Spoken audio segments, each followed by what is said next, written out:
As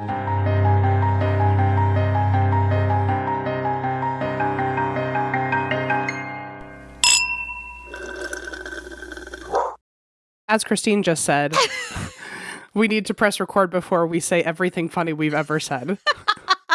Wait, listen, I'm running low. I'm running on empty. I'm running on fumes, as they say. And we were just like bantering back and forth. And I was like, oh my God, we're not recording. We're going to waste all this precious material. All this hot commodity of words. It's so good, isn't it? We said, Em said, what's the 411? Get it? Because it's the 411 episode. And I said, yeah, what's the skinny? You said, wasn't that worth saving for everybody? Wasn't that worth repeating? I would argue it's funnier the second time, even. You know, Christine, speaking of moments where there's a lovely little lag after one of your jokes. Good. Love speaking about these incidents. Yep. I love that little clip on Beach Too Sandy where you were trying to name a new snowmobile or whatever. No, I haven't seen that. That's not good. Is it where I said Jared Slushner? No, but that was funny. See, thanks. Thank you for putting that on, and that's why we drank, not Beach Too Sandy. So I love that they didn't clip my actual name, which was Jared. Wait, what did I say? Jared Slushner. And then I don't know what clip you're talking about, but I have hives just thinking about whatever they put on social media.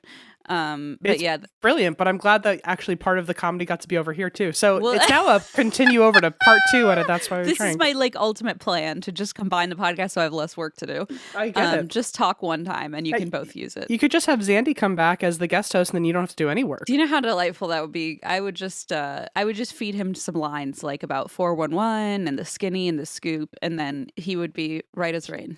He would tell you, please don't give me any lines. I think I've got it from here. I think so, because when I said Jared Slushner, he said, why do you always bring Jared Kushner into the jokes? And I'm like, I don't know why. I have a problem. I have a mental problem. I don't know why Jared Kushner is literally always the first person that comes to my brain. Not even Jude Law. Wow. I know it's a sickness, and it's painful and it's hard to live with. So thank you for your acknowledgement. Anyway, Em, why do you drink this week? How are you doing?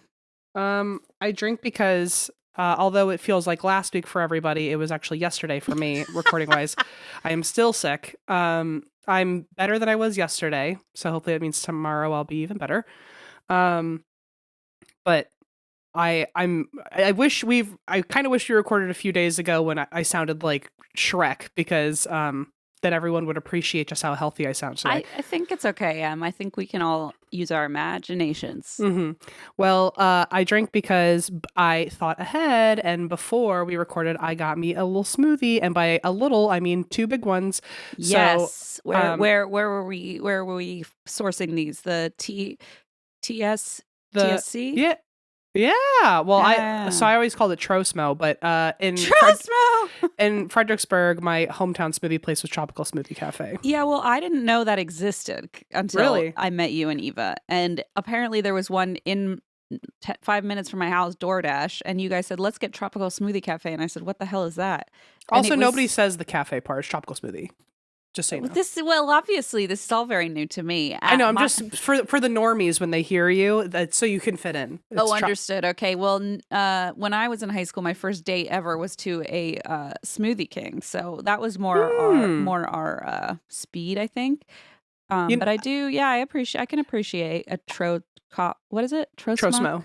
Oh. It's a tropical smoothie, but I say Trosmo just to be an asshole. Okay. Allison's go-to, I think, was an Orange Julius. Never grew up with those. That sounds delicious, and it does feel very Allison, and it does feel very South Carolina.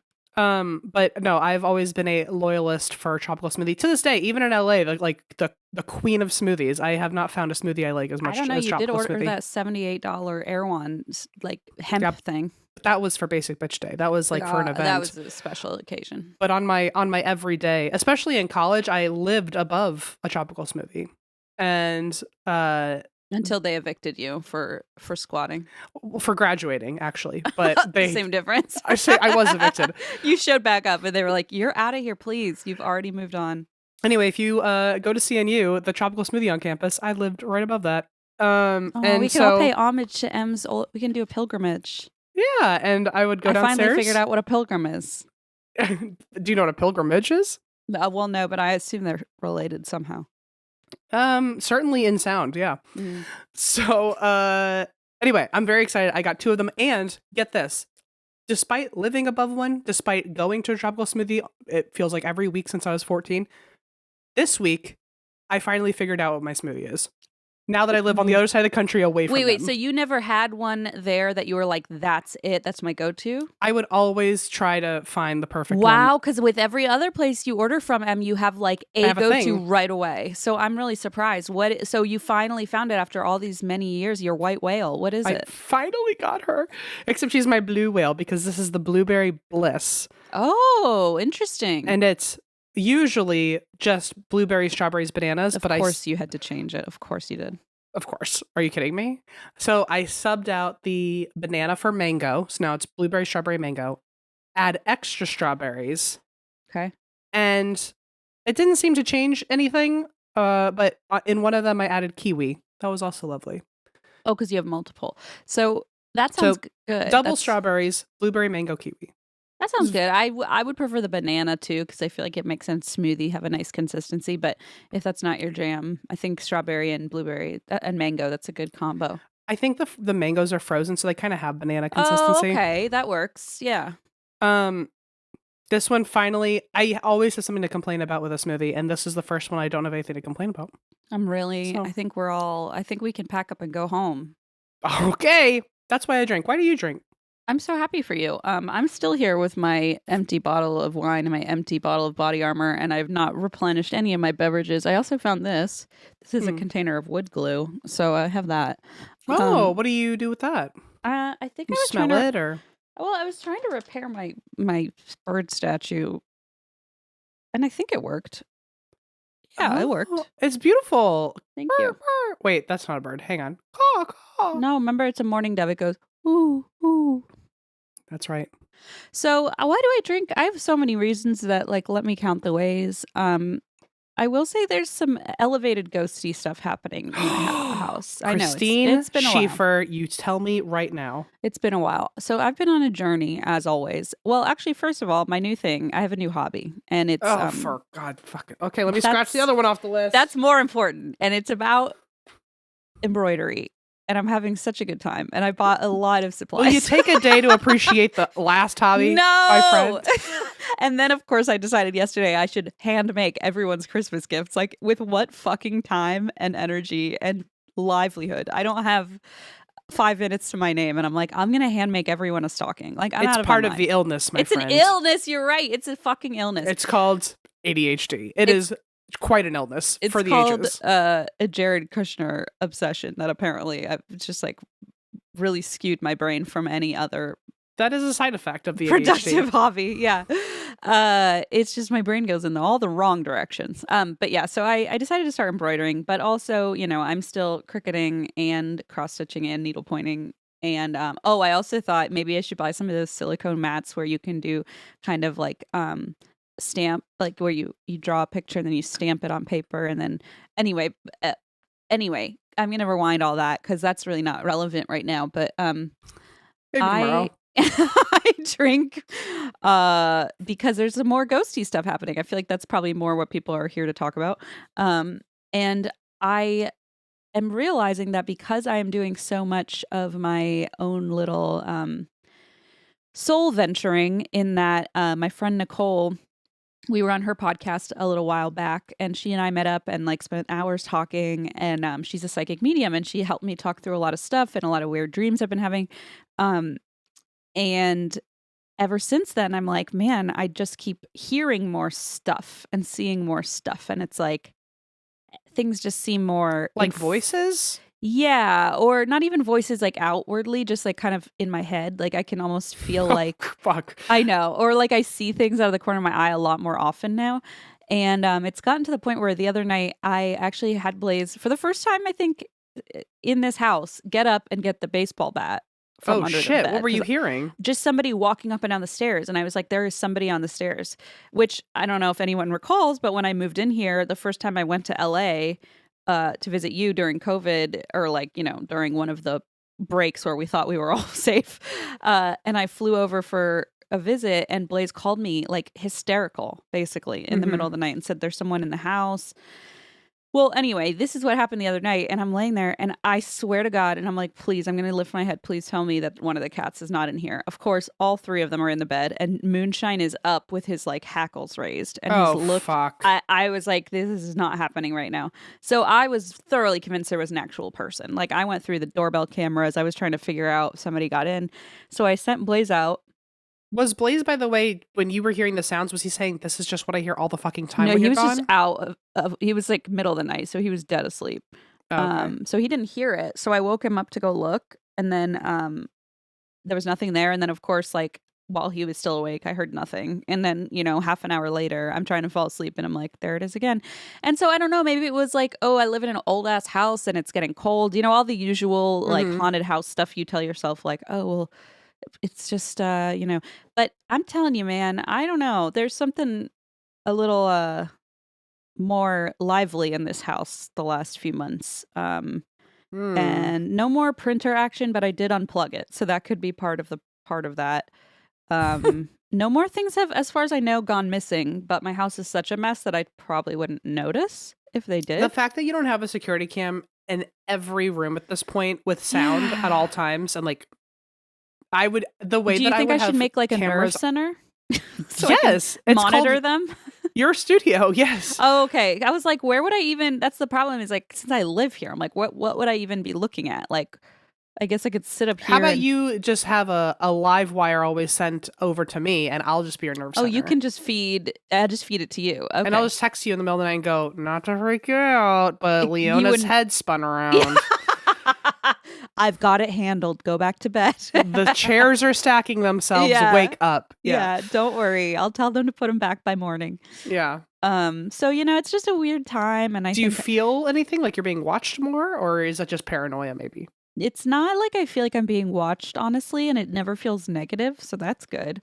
I've been very intentional about being like, this is my space. Don't come near me. In my own circle, not like in a fearful way, but just in a very like boundary setting way. So I feel fine. Like I'm not worried. Leona hasn't seen anything or said anything weird. she hasn't spoken backwards yet. Not well, you know what? Maybe she has, because sometimes she makes a lot of sounds and we're like, what are you even saying? And maybe if we played it backwards, we'd finally find the meaning of life. But I talked to Nicole, and Nicole went to Leona's birthday party.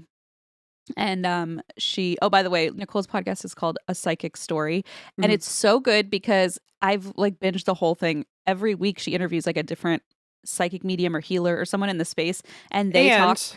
And she's lovely. And she's lovely, yes. And the show itself is great too, because you can like hear different people's like processes and how it works in their own brain. So you hear like dozens of different psychic mediums talk about like their own method and what it's like for them. And so it's really a helpful tool.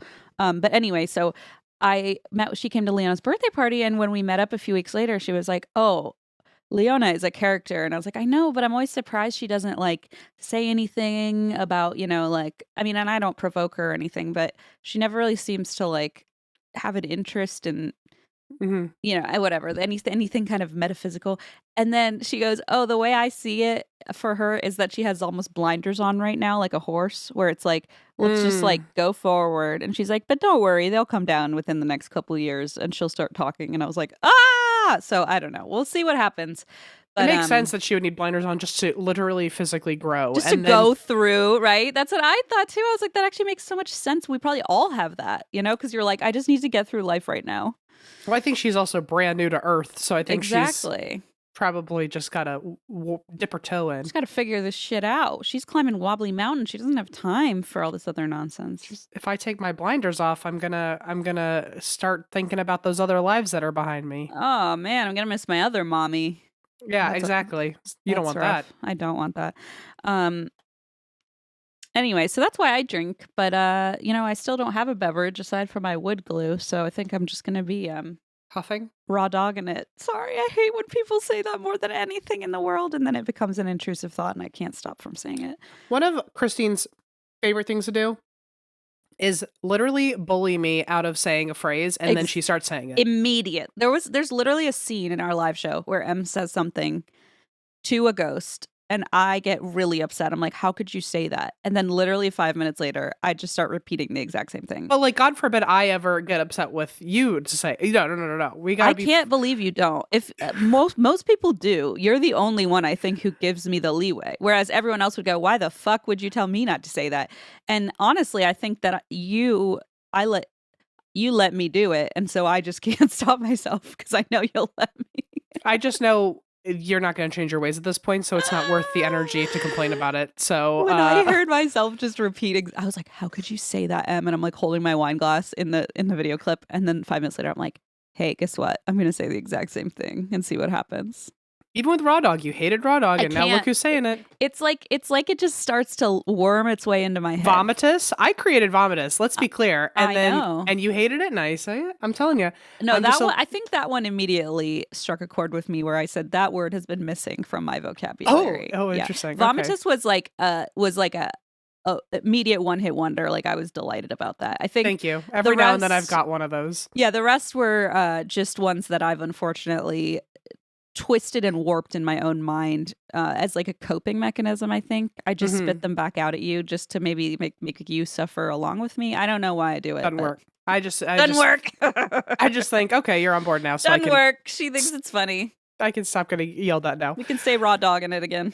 Well, I'm sorry you're raw dogging it. Although you do have that vape stick, I'm sure, because you go nowhere without it. As I lift all my blankets looking for it because it rolled away. What do you mean? I feel like you and that vape stick have like a Chef Boyardee relationship where it's just gonna roll down the hill into your house if you ever lose it again. Wait, do you know what it did? This exact one, not this one, because this is a new one. At the Shania Twain concert with you and Eva. Eva's engagement, this exact brand rolled from our seats down the entire auditorium, and poor Eva's friend had to go, Ellen had to go, I think it was Ellen, had to go on the floor and start just like digging for it under all the like nasty spilled like sugary cocktails, and it rolled all the way to the bottom. And guess how nice I am? I gave it to Eva afterwards because she said she really liked it. During the show, I was like letting everybody try it, and Eva said she really liked it. So after the show, I was like, "Here, I got this for you." She's like, "Is this the one that rolled through everybody's beverages to the bottom of the stage at the Shania Twain concert on like a Wednesday?" And I said, "Yes." And she said, "Thank you so much, Christine." And I said, "You're welcome." Ellen was probably like, I would have just bought Eva another one. Like, honestly, Ellen was probably like, I also have a 2-year-old at home, so this is really familiar for me to crawl around on a sticky floor. So gross. I become the toddler. When I'm away from my toddler, I become the toddler. So anyway, it is a Chef Boyardee situation. I've said this before. Christine and Leona are the same person on FaceTime because they will both drop the phone.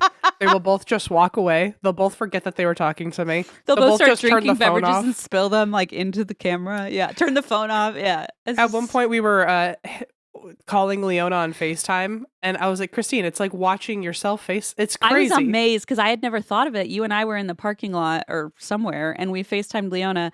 And I was watching her going, Em, get a load of this girl. And Emma's like, this is you. Like, you don't see it? This is every work call. Literally, I know, right? Emma's like, I have a meeting with you at least 3 times a week like this. Leona literally looks at the camera and she's like kind of staring at it really way too close so we can see all the crusty like things on her face because she's a boxcar child. And she goes, I need to set the phone down because I have to do some hula hooping. And we were like, okay. And she set the phone down and like, which is not a hula hoop, this like hoop she has, and just puts it around her shoulders and starts doing this, and it doesn't even like fit. And I was like, this does feel like what I do on a FaceTime. Remember when she said, look at my pants, and then just showed us her pants, and then I never saw her face again. My pants. And then she just dropped the phone and said, I have to go. And we were like, well, now we're just looking at the floor. The last time she put me on the floor and went, Funkelheim, you're on the floor, bye. And then just and Blaze awkwardly picked it up and was like, I went, hi, Blaze, you can hang up the phone now. Yeah, he's like, I don't know. I lost her. She's somewhere. Anyway, I love that little baby. Yeah. Oh, I love that little baby. I miss my baby. You tell her hi. She'll know what it means. I don't know. Okay, I will. By the way, you've had enough time now that I can yell at you. Okay. You can always yell at me. You know what today is? Episode 411. Uh-huh. And you know what the 411 is? What's the 411? That this is our Christmas episode. Christmas time. There you go. is here. Look, I'm Frosty the Snowman with a corncob pipe. This is like, as the holidays progress, I just slowly start losing it. And my sanity, You just start my morphing into a snowman. Right, my grasp on reality. I become Tim Allen or Jude Law or whoever was in You that just movie. become like the heat miser or Was whatever. it one of them a snowman at one point, or was that also Tim Allen was certainly What's the Santa difference in at least between Woody 10 Allen movies. and Tim Allen? Hold on. One of them married their stepdaughter. Oh, that's a problem, isn't it? Yeah. Wait, not Woody Allen. No, sorry. Scratch that. Allegedly. No, it's not. It's not even Woody Allen. It's Woody Allen, Yeah, right? it is Woody Allen. Oh, now I'm like overthinking it. Woody He's Allen. the Tenenbaum guy. Stepdaughter. Yep. Okay, I was right. Okay. For a second, I was thinking of the guy from Hunger Games. Did you know one time I had a nightmare? Wait, who? That guy? Josh Hutcherson? No, the guy who played their mentor. Oh, him. His name's thought- also Woody Allen, I think, though. Are you serious? You're no, not serious. but it's Woody Guthrie. No, it's Okay. Woody Harrelson. Woody Harrelson. I always mix them up, and I'm always nervous that I'm accusing the wrong person of It's something. Woody Von Andy from Toy Story. Fuck. You're fucking not on this planet Earth anymore, Christine.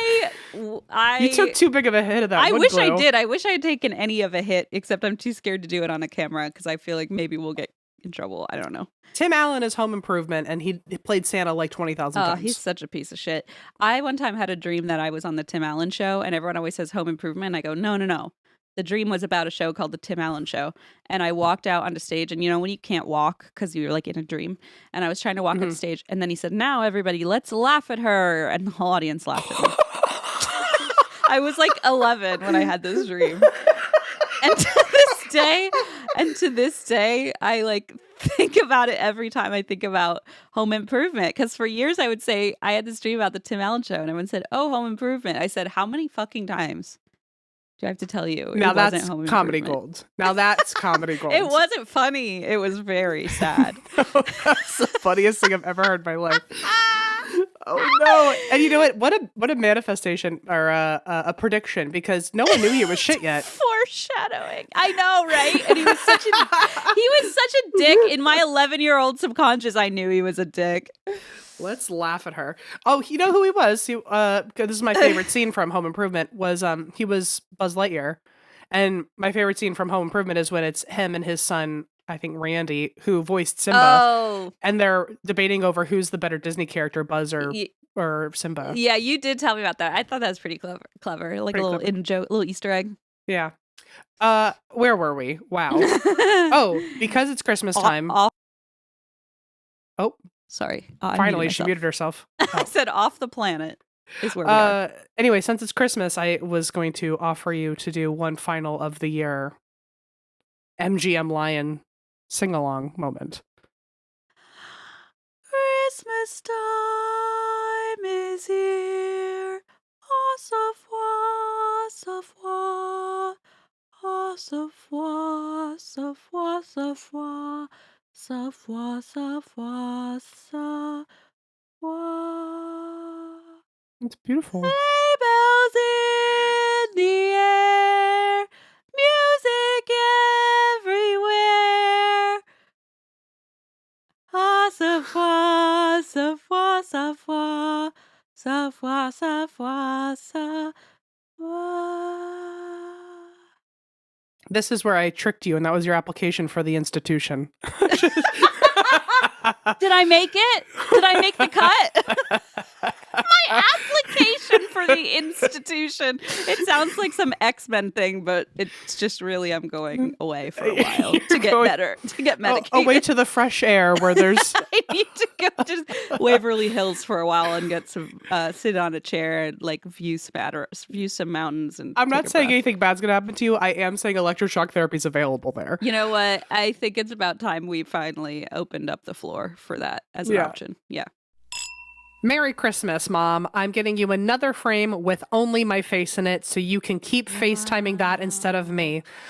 From big events to the silly moments you capture every day, doesn't it sometimes feel like all your favorite photos are just stuck on your camera roll? Well, never to fear, Mom, because now with the Aura frame, you don't have to worry about that anymore. Named the #1 digital photo frame by Wirecutter, Aura makes it effortless to upload unlimited photos and videos directly from your phone, so your favorite memories are always within view. Plus, you can personalize and preload an Aura frame for a truly special, unforgettable gift. I mean, I gave my in-laws one and put a bunch of photos of Leona on it, and then all of Blaze's family had the audacity to add themselves into the frame. Ew. I thought, what? Is this not supposed to be about me and my family and my daughter?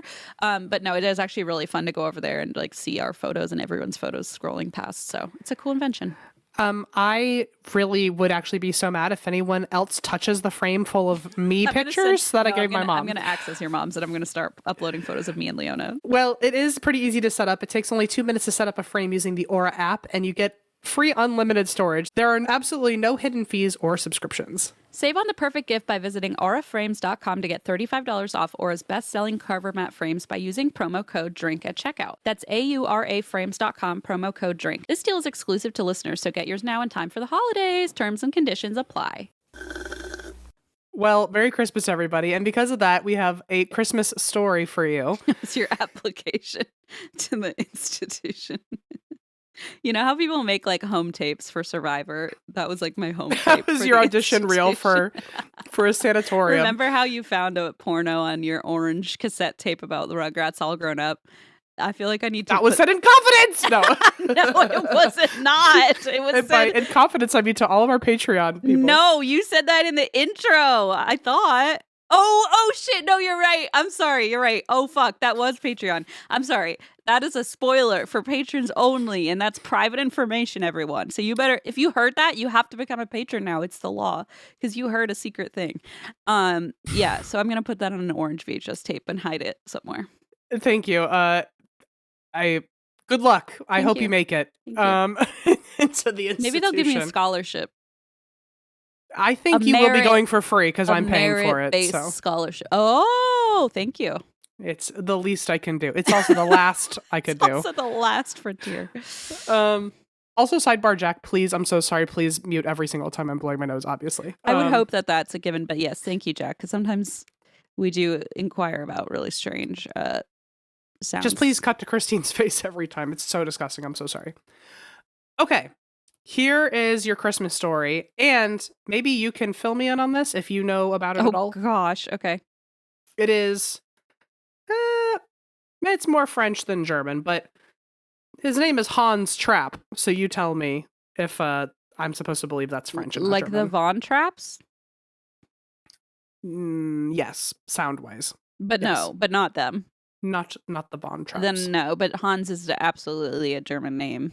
Would you have been able to teach me about the Von Trapps? No, because I was very actively forbidden from watching The Sound of Music. Okay. Well, here's the story of Hans Trapp, who is a Christmas character. Oh. He has a few other names. I think Hans Trott is one of them. Hans Nickel is one of them. Rubles. Oh. It's apparently one of them. But Hans Trapp was the main name. Okay. Here is a poem about him. Look, there's Hans Trapp. He's got a nice pointed hood and a beard as white as a white horse. Okay? That's good job, Leona. Wow. It's as white as a white horse. Wow, that's really good. Imagine if it's as white as a blue horse. Wow. Now that actually means something, I think. That must be a metaphor. He comes from the starry sky. He brings a rod to the children who neither sing nor pray. He brings a rod. Oh my God. Doesn't it sound German now? Well, yeah, surely does. Look, Hans Trapp, we are so small. We are wise and we follow the house. You don't need to come with your rod, for we know how to sing and pray. Jesus, why? Like, what? Like, it's sick that they have so many characters that I haven't even heard of half of them. Yeah, there's just here to punish children. Too many children fairy tale creatures who are there to beat you if you're bad. Like, they all have weapons. They sure do. Oh, like, why? Yeah. Oh, that was the end of the poem. Great. No, okay. Honestly, good work. Sorry we didn't clap. Yeah. We thought it was still going. I mean, I could probably just whip out another verse right now. It'd be about beating children if you'd like me to say that out loud. Throw like a different colored horse in there and I'd believe you. Yeah, the green horse is angry because you didn't sing or pray. But it's still green, just like his hat. Just like his very white hat.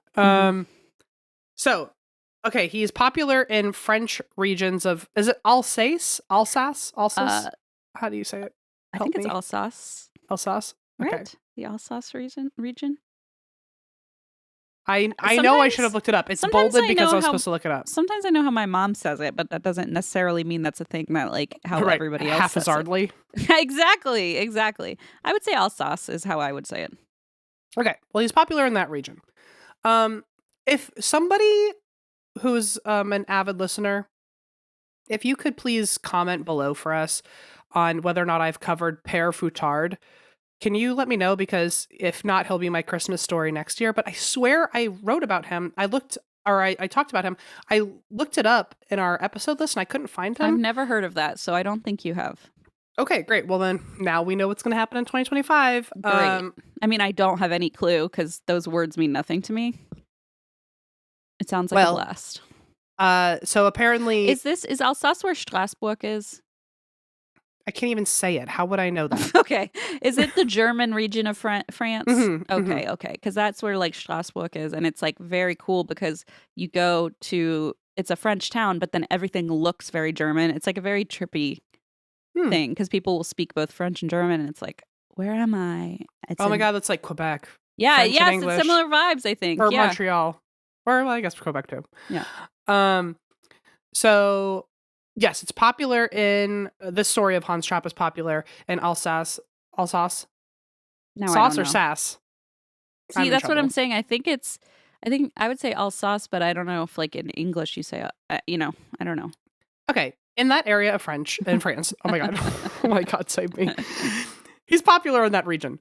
And Père Foutard is also popular in that area, who I will cover next year. Great. I can't believe you would remember that. I know you will, which is the craziest part. Someone will DM me. Please DM me. Remind me in a year. Okay. Hans Trapp is loosely based on an actual person. Fun fact. But it's not like Santa Claus and Saint Nicholas or whatever. It's a random German knight. And he's loosely based off this guy. I guess Santa's also loosely based off of anyone. But there's a German knight from the 1400s. His name is Hans von Trotha. And he had 2 castles. But by the way, I'm totally bastardizing this story. It's very long. I looked up the history of it. It would have bored everybody to tears unless you're weirdly into this region of 1400s history. Mm-hmm. So just to make it as short as I can, Hans von Trotha, he had 2 castles, but one of them led to a rivalry with a monastery because they believed they were the rightful owners. As someone who read the history of this, technically it did belong to the monastery, but he was gifted it by a previous owner. And so he thought that kind of trumped them being able to move in. So he didn't care that they were the rightful owners and he refused to move out. And during this dispute, the monastery would not back down. So to assert dominance, or to say like, fuck you, I live here, Hans decided that he was going to build a dam that would keep all of the water from going into that abbey's village. Build a dam to keep all the water from going. Oh, so like you don't have access to water, basically. Yeah. He took away their water, which is like the one thing that people have in the 1400s. That's really fucking cruel. He was like, well, you don't live here and also you have no water now. So and now you're going to die of thirst. Very nice. Yeah. So then I don't know if like he was ordered to take it down or if enough people complained so he took it down or if this was part of his little evil plan. Eventually he then takes it down after the dam has caught enough water. And so then when he takes down the dam, all the water comes crashing back into the town and he floods the town and like really ruins their situation. And we don't know if that was intentional or not.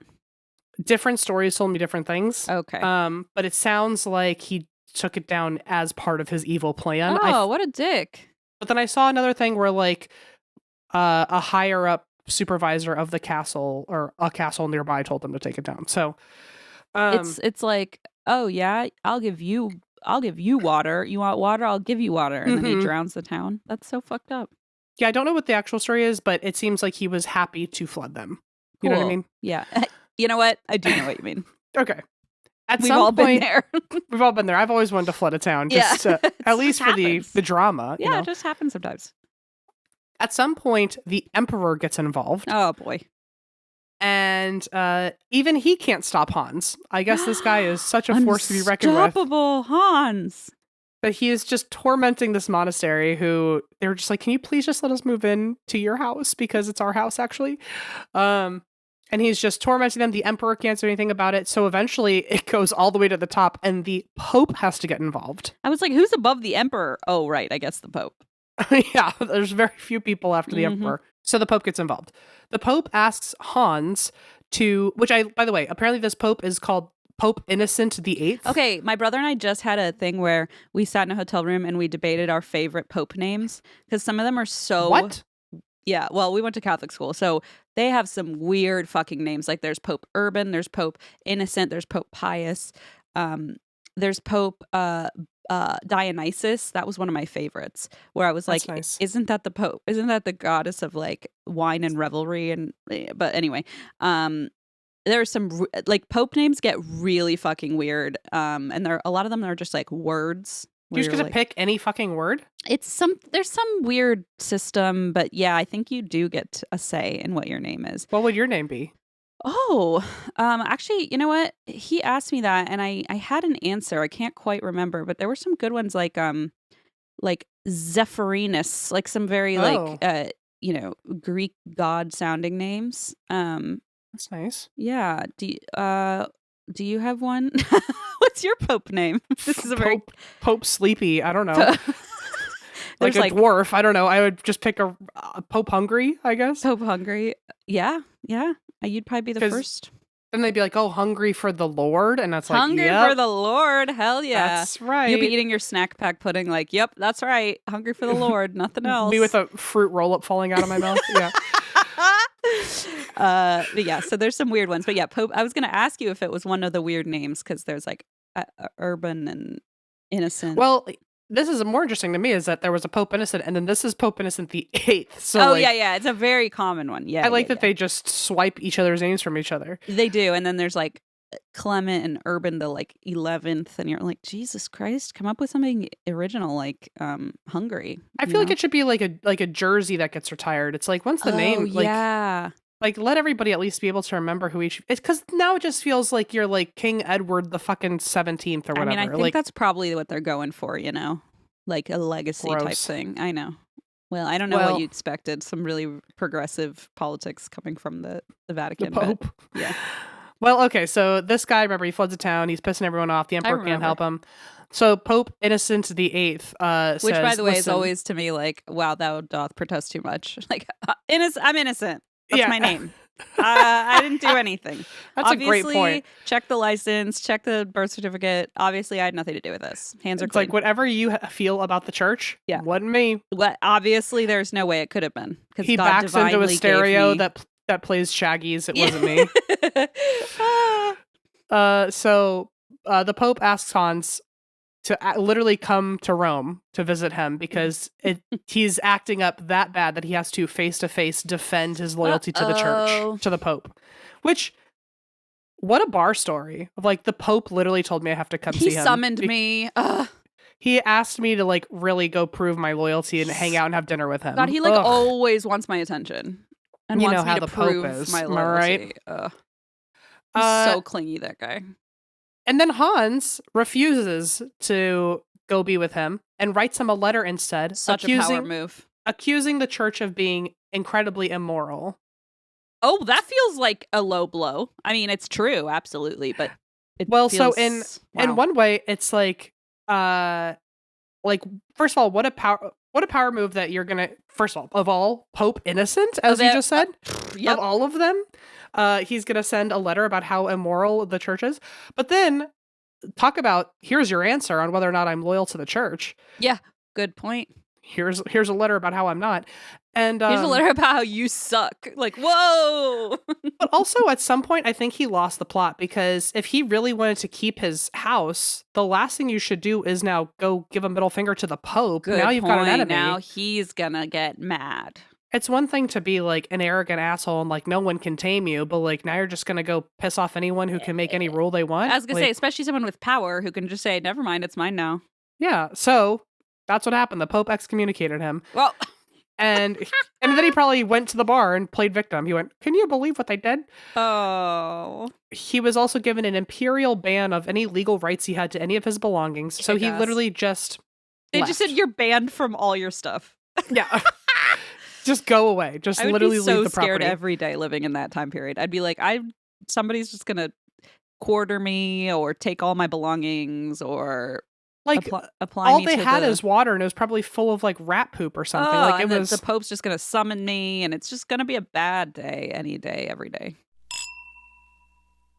The holidays can be hard. It's tough sometimes when you're trying to make it a really festive time. You're buying plane tickets, you're buying presents for other people, you're buying nice peppermint coffees for yourself, and sometimes your money takes a little bit of a hit, but that's why we want to introduce you to Chime.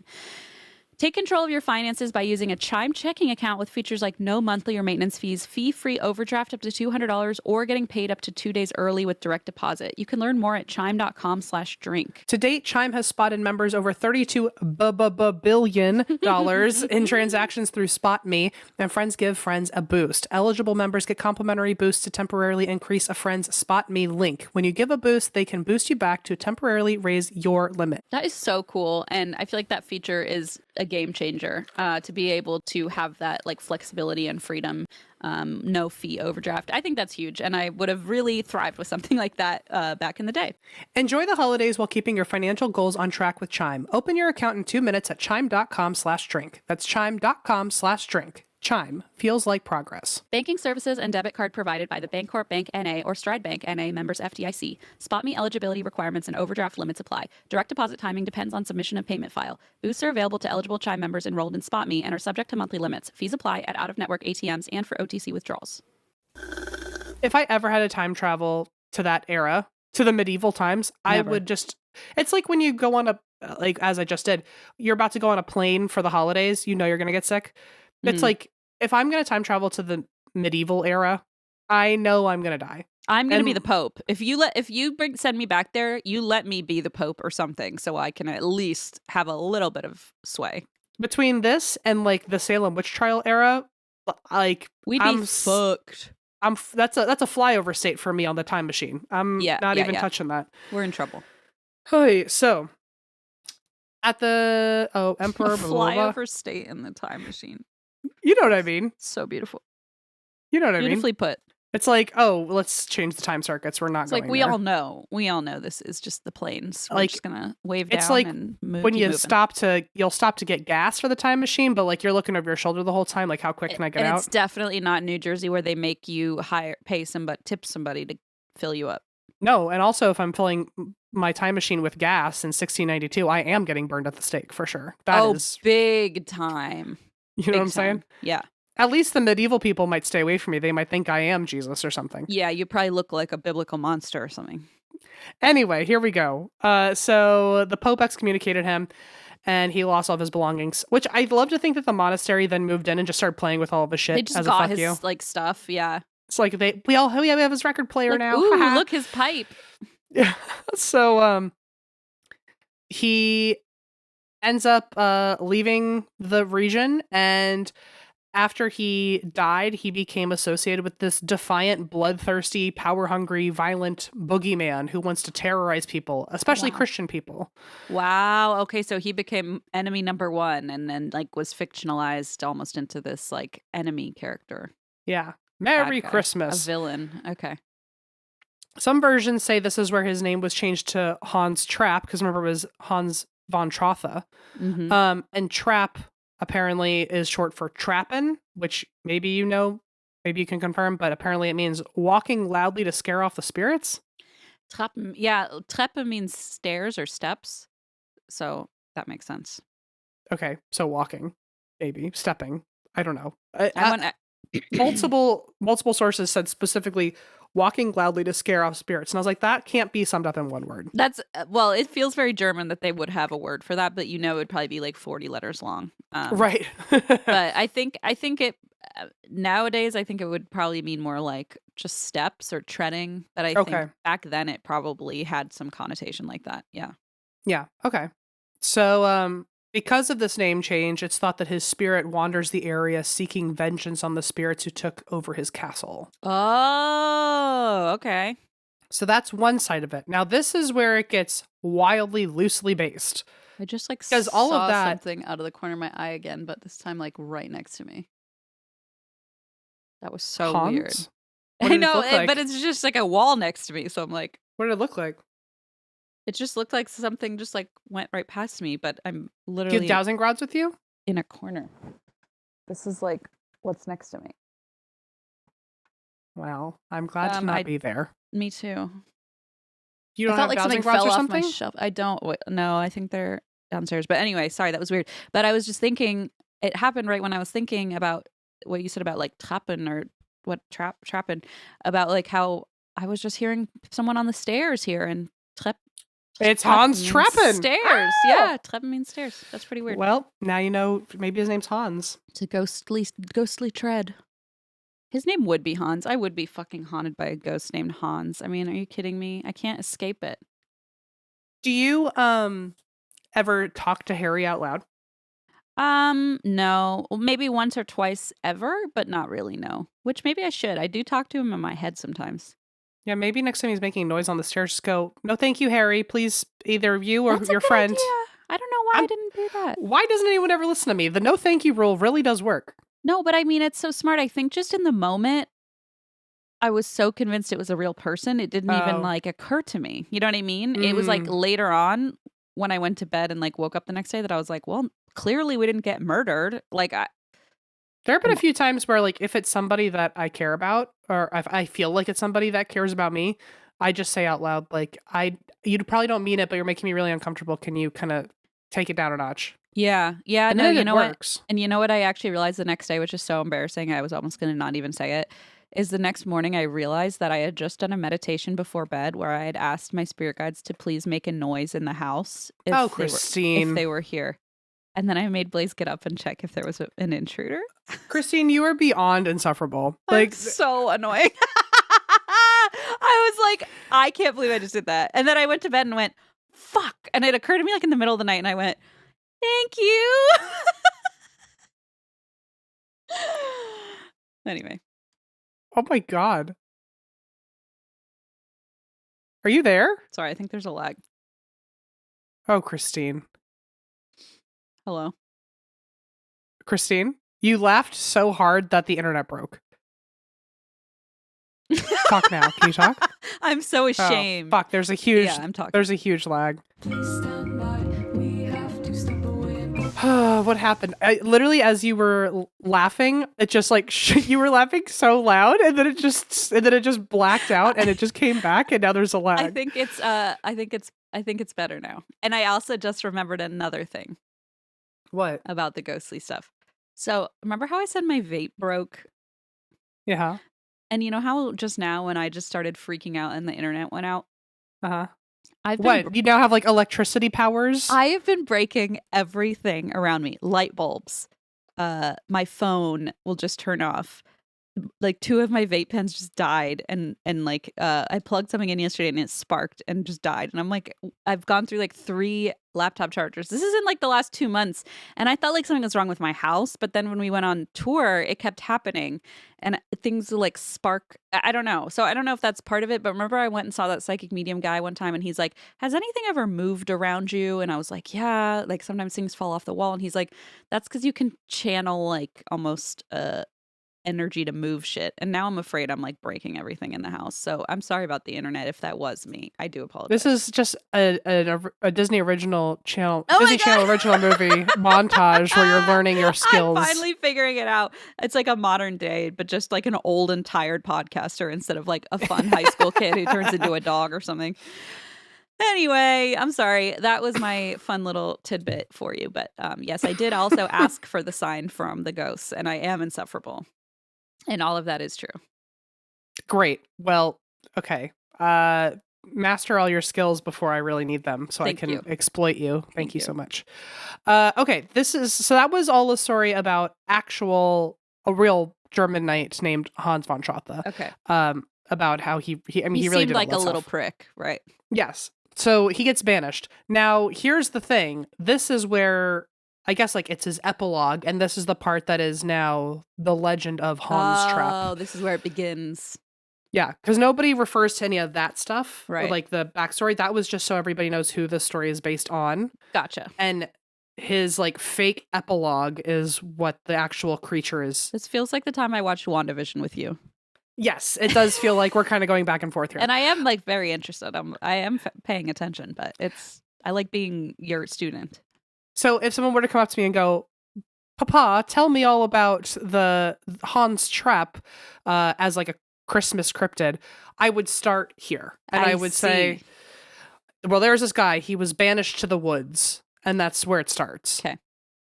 But if people are wondering why, then the real person got banished because of the He things yelled I at just the said. Pope. He wrote a mean letter. He bullied the Pope is what Yes. happened. Yeah. But interesting, no one mentions any of that stuff. And yet Hans Trapp became like this Christian Christmas cryptid. And it had all these like very intense religious overtones That's that no one really even talks about. interesting. I wonder if they were like, let's make an example of this guy. I don't know. Yeah, It's weird. that's what it feels like because they don't mention the Pope or anything afterwards. Yeah. But he's it like, was very don't. much He's there. like, don't bring me into it. I just want to pull the strings behind the scenes. It's almost like they should mention everything It because feels like it's relevant, right? it would certainly be a more powerful like And testimonial creature. and a warning, like don't bully the Pope or like your religious leaders. Yeah, Don't defy the church and go against a monastery. I'm surprised that's not part of it. Well, so basically there's a version that says that Hans Trapp or if someone asked about Hans Trapp as a creature, they would start by saying, well, he was once a powerful man, but he either defied the church or he started making deals with the devil. It very quickly slips into he became like an occult practitioner. Oh. And he was banished to live alone forever. So he's banished to the mountains of Bavaria. That's where he First of apparently all, lives. nice place to be banished. If I was going to be banished somewhere, you send me right there. It's beautiful. It's exactly. So he's still craving power or vengeance or insert word here that's evil and against the church. And this is why he starts practicing dark magic, which again probably stems from him being evil because he defied the church. Mm-hmm. During this time period, he's so isolated that he slowly begins to lose his sanity. And also, probably because he's hungry and cold and has no shelter or belongings. And lives in the woods now. Yeah. Yeah, they don't talk about any of that. They just say, this man, he started practicing things with the devil and then he went insane. It's like, he sounds like he was banished to the mountains and just had to live off the ground. We're a little more critical thinkers these days than I think maybe they were 400, 500 years ago, I guess. Certainly, because my next bullet point is, as he lost his sanity and once he became fully deranged, he now craves the taste of human flesh. Oh, sure. Yeah. That's how it works. He hatches a plan by dressing himself up as a scarecrow, which, like, by the way, again, critical thinking, maybe he was just putting fucking straw in his shirt because he was cold. Maybe he Like, was trying to go to bed. He was cold. But he hatches a plan, dresses up as a scarecrow, leans against like the stake that the stick that a scarecrow would be on, and he waits in the field for someone to walk by. Jesus, this is a horror movie. Okay. A little shepherd boy, Oh, of course, no. a little Christian boy. Oh, no, with a little crook and a little sheep. Yes. He eventually walks by, and Hans gets off of the scarecrow stick and stabs him with it. What? That's really dark. Drags him through the forest, Jesus. preps him for cooking, and slices him up. Germans are so fucked up, dude. And as he's about to take his very first bite of this little shepherd boy, a bolt of lightning comes down, strikes him down, cracks his head open, and he dies. The trap guy. The trap guy. What? Which a lot of people say in their stories, they say a divine lightning bolt. Right. or that- Okay. So I was going to say, is this like a godly, like, Yes, vengeance? it was, I guess, an allegory for God He's been stopping evil. smitten- or not Although this smitten, is where smited. the atheist in me goes, okay, so God couldn't do that before the little boy was stabbed with a stake, dragged through the woods, and sliced up. But Yeah, okay, but the boy whatever. was just part of the story, you know? It's just like Right. he's just a plot point here. He had a purpose in God's world, and it was to be an example. Right. It's the most wonderful time of the year. Holidays on the house at DraftKings Casino. With this season's offerings, you'll unwrap everything you wished for, from table games and jackpots to a slot at the top of everyone's list, Jingle Bells Power Reels. DraftKings is offering a warm welcome to new players with $100 instantly in casino credits with just a $10 wager. Plus, everyone can get in on the action with a holiday reward every week. So sign up with code ATWWD because the holiday cheer is here. Gambling problem? Call 1-800-GAMBLER. In Connecticut, help is available for problem gambling. Call 888-789-7777 or visit ccpg.org. Please play responsibly. 21 plus, physically present in Connecticut, Michigan, New Jersey, Pennsylvania, West Virginia only. Void in Ontario. Eligibility restrictions apply. New customers only. Opt-in required. Casino credits are non-withdrawable and expire in 168 hours. Terms at casino.draftkings.com/promos. So anyway, this lightning bolt splits his head open while he's on the way That's down. cool. And dies. Merry Christmas. So Yeah, this is so far. This I do see how this definitely correlates to the holidays. It's definitely matched up so far. Wicked cannibal scarecrow. Mm. So this backstory helped the region use Hans Trapp as a Also, scary. if this little shepherd boy is walking around with a lamb, you've got some good eats right in front of you. I know, lamb shank. Are you kidding me? Kidding me? You could just you're literally in the woods hungry and a beautiful little sheep or a lamb. Now, normally I wouldn't recommend eating someone else's sheep, but it's better than eating them. Maybe he went out there to find his sheep, like Mary or something, Like Mary, who had a little lamb. Oh, right, she did Wait. have. Was she looking for them, or she already had one? No, that one Mary followed her around everywhere. She was trying to get rid Oh, of that right. lamb, I think. So maybe the She, shepherd honestly, is the I opposite. think she was trying to shake him off. Maybe he was like So like a clingy. covenless witch. He just didn't. He was a shepherdless, a sheepless shepherd. Oh, that's sad. What's a group of sheep called? A flock? A flock of sheep, yes. So he's a flockless shepherd. Oh, wow, that's beautiful, Em. I And know now what I he's am. now he's a dead flockless shepherd. He didn't have a lot going for him. No sheep, no life. Oh, stabbed with your own crook. So this backstory helped the region use Hans Trapp. This backstory, like it was already bad that he defied the Pope, but I guess he had to be a cannibal. Yeah, this scarecrow. wasn't enough, quite enough.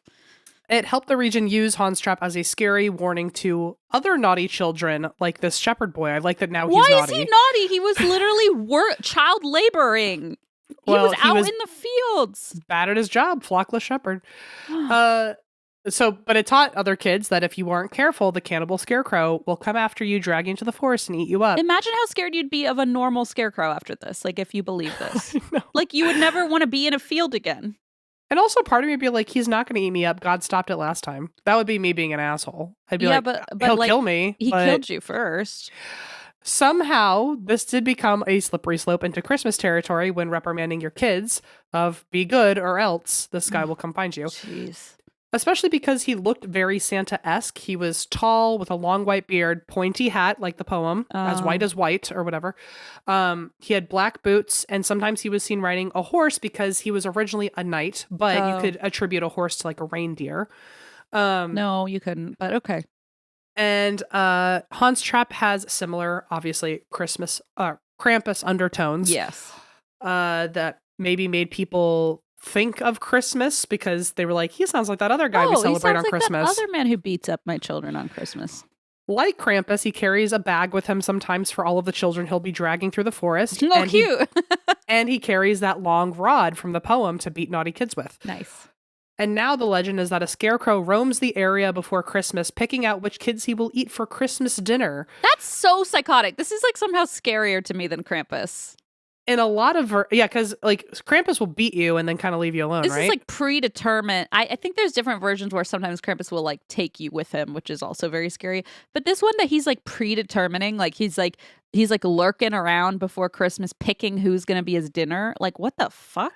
But that also feels like you have a chance to correct your wrongdoings before he comes. You can repent. See? Yeah, but what if he spots you in the window and picks you, and then it's like, is it too late now? Like, how do I prove it now? You know, like if he How do I wipe off this mark he's given me? Right, if he spotted me already, oh my gosh. Next time he sees me, he's coming after me. He How has do a I- fork in his hand. Oh, Yeah. gosh.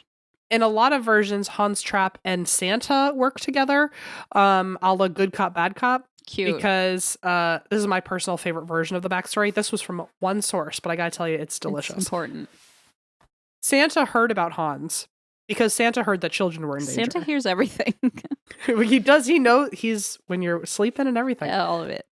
He heard that the little kids in the town were in danger. Oh. Santa said, Not today, motherfucker. Yes. He traps Hans. Yes. Actually, he uses one of his friends and baits Hans is the real Who's thing. his friend? I should know this, but I forgot. An elf? Like, what do you mean? So he doesn't have friends? I'm so confused right now. No, it's some other like folklore creature. Oh. Some other Christian character. I was like, who the fuck are you talking about? I was about ready to start yelling. I felt like you were challenging everything I know. That little fucker who wants to be a dentist. Yeah, that what one. the fuck is that all about? Get a grip. So Santa traps him and then like confines him and trains him back to humanity. What? And then- Like a rehab program? What the fuck? Talk about his application for the institution. Yeah, seriously. Talk about his Disney Channel original movie montage where he's being trained back to humanity. And then Hans becomes Santa's guardian every Christmas, where he protects Santa from his ops, who the fuck is like an enemy of Santa. But also, he does this as a way to repent for his sins by punishing other sinners. It's that Christian logic. It's kind of backwards and forwards all at the same time. Okay, so now, what's his name now? Trapp? Hans Trapp. Hans Trapp. He now is like sort of the Leonardo DiCaprio, like the Catch Me If You Can. Like he's now working for He's the good side. a double agent. Double agent, but using his like bad intel to like go target people he knows are bad. He goes with Santa, one for protection because the snow might come down. I don't know. I don't know what he's protecting Santa super from. Bad. But also he will go to each of the naughty children and say, "I've been there. Don't do that." And yes, he's like when all the people at D.A.R.E would make someone come in who has done drugs. Scared straight type thing. Okay. Yes. Okay. Yes, I scared get it. straight, I for get sure. it. I get it. Okay. We had someone at come to our Yeah, school let's for share the D.A.R.E these, program. because these are good. Yeah, go ahead. And Love these stories. she said, which like I'm maybe it's true. I don't believe her though. When I was 10 too, I didn't believe her. Maybe it's true. But for those who don't know what the D.A.R.E program is, it's something that like all of the 4th and 5th graders have to go through, or used to have to go through. I don't know if they do anymore. It's to teach us to not do drugs, and they will bring like a cop in who will It says, like, teach you all dare to about drugs. avoid drugs and alcohol. Yeah, alcohol resistance education. I think they do this. I'm pretty sure they do this in the UK too, because on My Dad Wrote a Porno, I remember one of them, James like read a poem or a rap he wrote for D.A.R.E in middle school, and it was That's like beautiful. so cringy. But so I think it's probably pretty. We've probably all been in some version. Well, so at our place, there were a few classes where a little like police officer came in and showed us drugs, and then we got to like look at the drugs, and they're like, "If you see this, you run." Yeah, it was probably fucking oregano, and like powdered sugar. They have to. There's no way they just pass that around to 10-year-olds. Like, they're just like have cocaine on them at school. They literally had little baggies and showed them to us, and they were like, "This crazy. is what it looks like." We didn't do that. And then they have someone come in who I guess went he's like through it and wants to spare you his journey or their journey. Tells you their journey and like why you should stay away. The person who came to mine did like the classic one of like, I had a friend who, which makes me think that you're just saying the same scary words that everyone else is. That her friend took some sort of crazy hallucinogen and thought that her arm was snakes, and then she cut her own arms off. Okay, and I was like, both of them? No. How did she do that without the other arm? That's insane. And that also feels like the same energy of like, oh, well, my aunt's cousin's art teacher had she got in the car after filling her tank up with gas, and there was a man in the seat behind her that she, like the same like urban legend that always gets told. Yeah, that it feels like that a little bit. Even at 10, I was like, boo. Like we got told that a young babysitter who was like a teenage girl microwaved a baby because she thought it was a baked potato because she was so high on marijuana. Yeah. Yes. And it scared me so bad. I was like, she microwaved an infant, and now I'm like, wait, what the fuck? And I mean, it's like they were trying to think of the scariest things that R.L. Stein could come up with. Right, and it's like maybe that happened at some point in life, like somebody did that, but I think it's not just like some teenager who was stoned. I think it was probably either a much more horrific and nuanced story than that. But yeah, I feel like they were trying to find whatever the Shock scariest value. urban legend thing was, and they just told like their brother to come in and pretend he'd done drugs. I don't know. bet you, because That's what it felt like. That's what it felt like. And like they were always in their 20s, and it was like, so the girl who came to our class, I remember our teacher made us leave in the middle of it, because in the middle, and it was in St. Cecilia's, and we had to sit in the little auditorium and listen. And this woman came, and she was an alumni of our school, or an alum of our school. And she told this story about how she got really into alcohol and drugs. And then she's like, and then one day I found myself suddenly giving a blowjob to this man, and everybody in the auditorium suddenly was like, what? Yeah, of course. Your Starts ears listening, perk up. And oh my God, the way that the teachers were like, everybody out. And they started like shooing us out. And we were like, no, we want to hear about this blowjob. Yeah, like, damn, if you wanted our attention, we got it. And they were like, that was too far. And she's like, I was just trying to tell my story. I'm like, that one I actually believed, because she was telling the story. We were all like, holy shit, girl. Well, isn't that the whole point? It's like, it's Yeah. supposed to be shocking. It's like, sorry, it also shocked the And teachers. by the way, I was like, I don't want to give anyone a blowjob. I really don't want to get into drugs. Thank you. This really worked for me. Thanks. You fixed me. Exactly. And honestly, I know somebody has probably really cut their arm off or something from, right. but like, there's no way in Fredericksburg, Virginia on a Tuesday, you found the person that everyone's been talking about for 30 years. Yeah. And- That it feels like one of those just scared straight stories. Much like what Hans would be probably telling all these kids. Exactly. I'm a sinner, or I was a sinner, and I've repented my ways, and now I've teamed up with Santa, and you can be a good little Christian and get Christmas presents. Can be turned toward Jesus. Hey, are you ever worried about the safety of your home and family like I am every second of every day? Nope, because I have Simply Safe. It's true, though. Simply Safe is a huge game changer in the, feeling calm and secure in a world of true crime way. Right now, Simply Safe is extending its massive Black Friday deal for our listeners, and you can get 50% off a new Simply Safe security system. Simply Safe is the home security that we trust.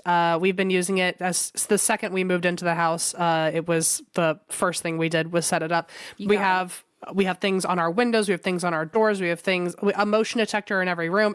I know every room is secure. It's just lovely. Lovely. I think my favorite part is that, like, old school systems, the way it works is they take action when someone has breached the perimeter and entered your home, but it's too late at that point, right? Like, Simply Safe's Active Guard outdoor protection changes the game by preventing crime before they even start the crime in the house. They're like, get out of here, go away. If someone's lurking or acting suspicious, then those agents see them in real time, talk to them directly, set off your spotlights, and even call the police before they've had a chance to break in. I love this. It's like an overprotective helicopter parent, always working. It's like my mom is there. Yeah, it's great. This week only, you can get 50% off any new system with a select professional monitoring plan. This is your last chance to claim their best offer of the year. Head to simplysafe.com/drink. That's simplysafe.com/drink. There's no safe like Simply Safe.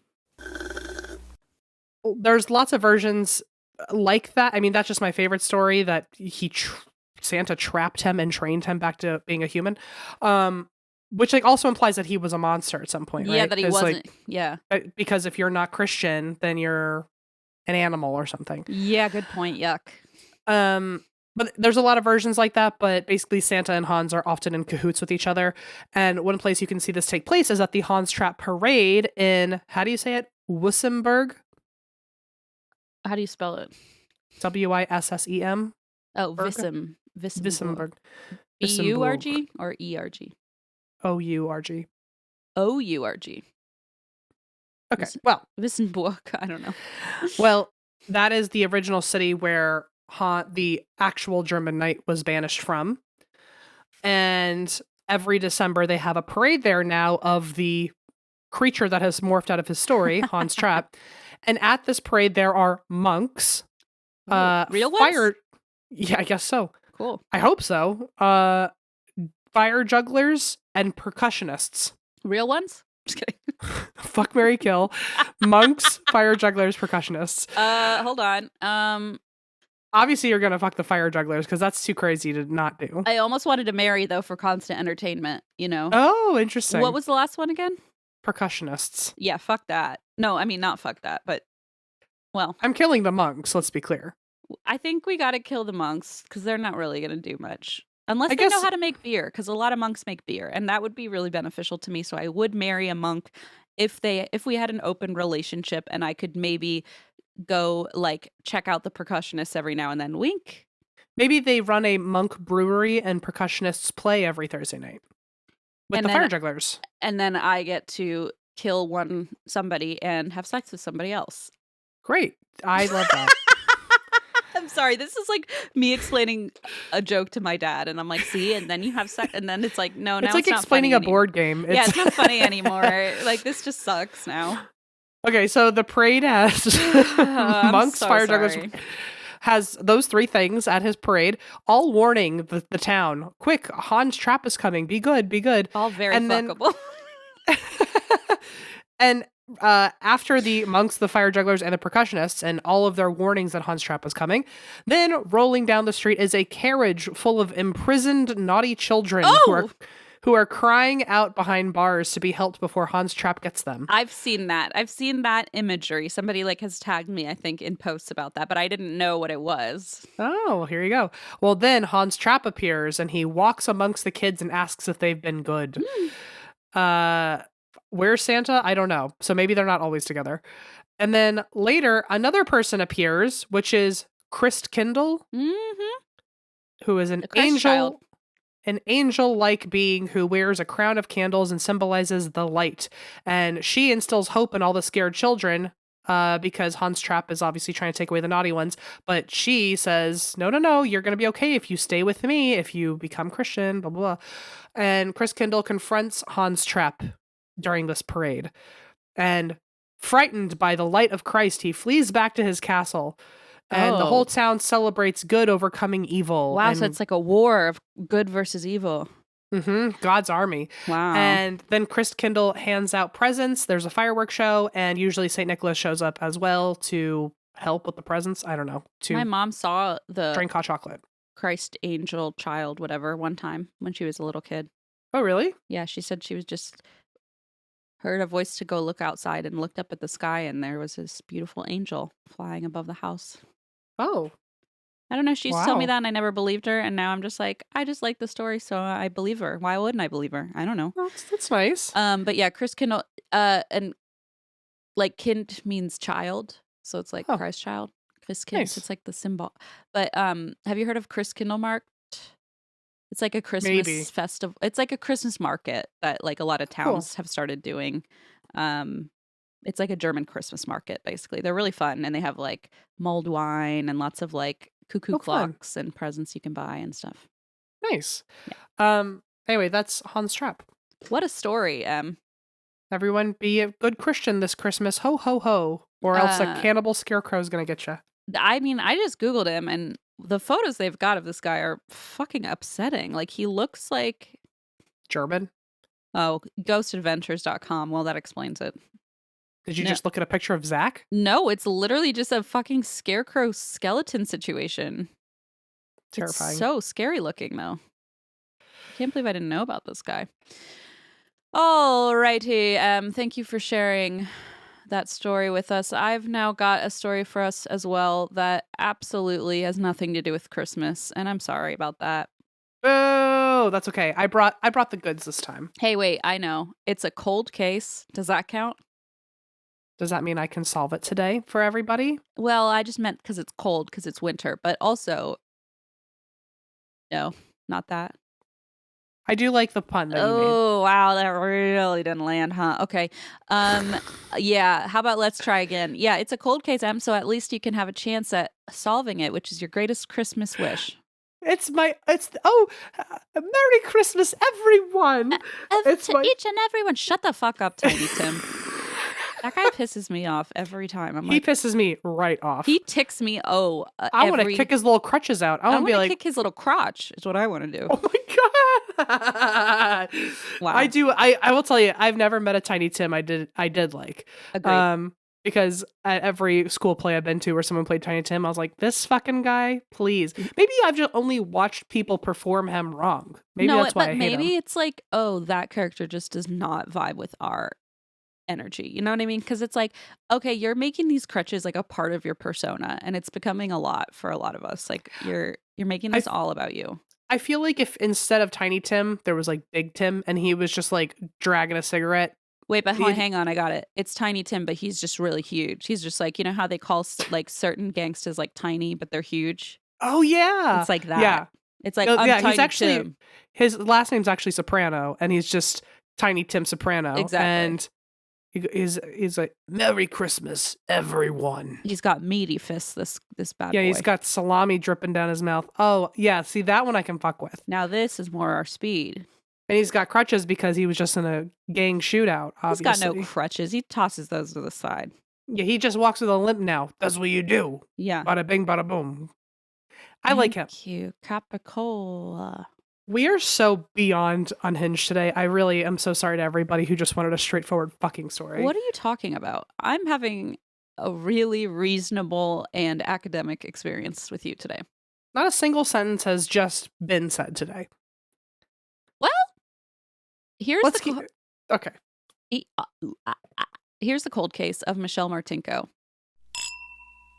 The start of a new year is the perfect time to get organized, set goals, and prioritize what matters most. For me, it is my financial wellness, which feels more important than ever. Thanks to Rocket Money, my goals feel achievable. They show me all of my subscriptions right in one place and help me easily cancel ones that I forgot that I've been paying for. I literally have so many stupid things that I have paid for. I didn't even know I was still subscribed to. One time I had to tell Em that they were still paying for something because I kept getting Nickelodeon subscription boxes sent to my house. And I was like, where are these coming from? Rocket Money is a personal finance app, just in case you didn't know, that helps find and cancel your unwanted subscriptions, monitors your spending, and helps lower your bills so you can grow your savings. See all of your subscriptions in one place and know exactly where your money is going. For any subscriptions you don't want anymore, this is the best part. Rocket Money can help you cancel them with a few taps. I just found out they lowered my home security bill significantly. Like they just said, hey, you want us to check in this? I said, sure, why not? Can't hurt.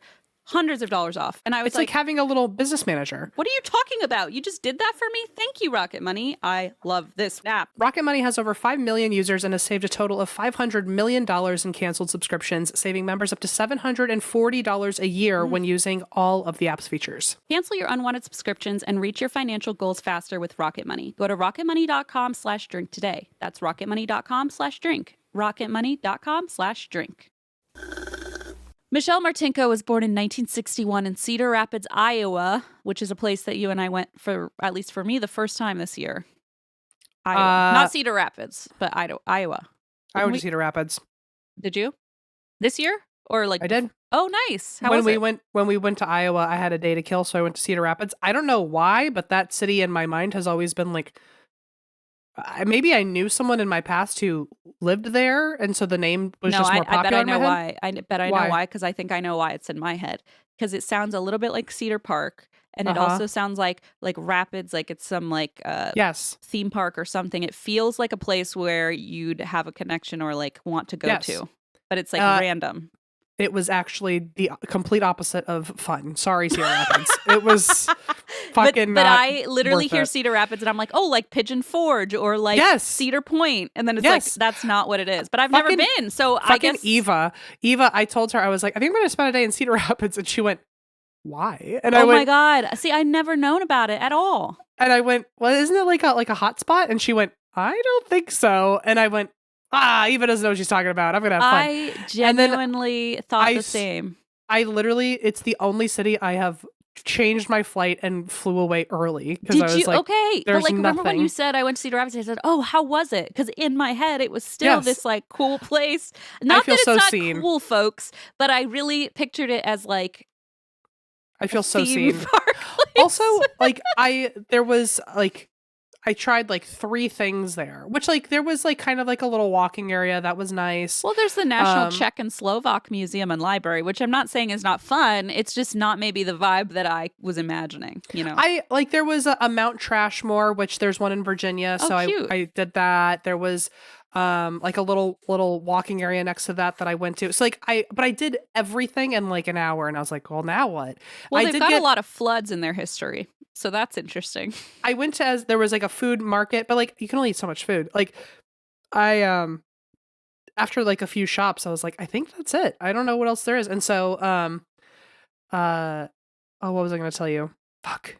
Anyway, I thought it was gonna be a real gas, and it This is is- not the amusement park that you and I both think I'm it is. actively learning this because I really never really actively thought about it. It was just always subconsciously in my mind. And so when you said it, I went, oh, how fun. And then I went, wait a minute, is this where my illusions are all disassembled in front of me.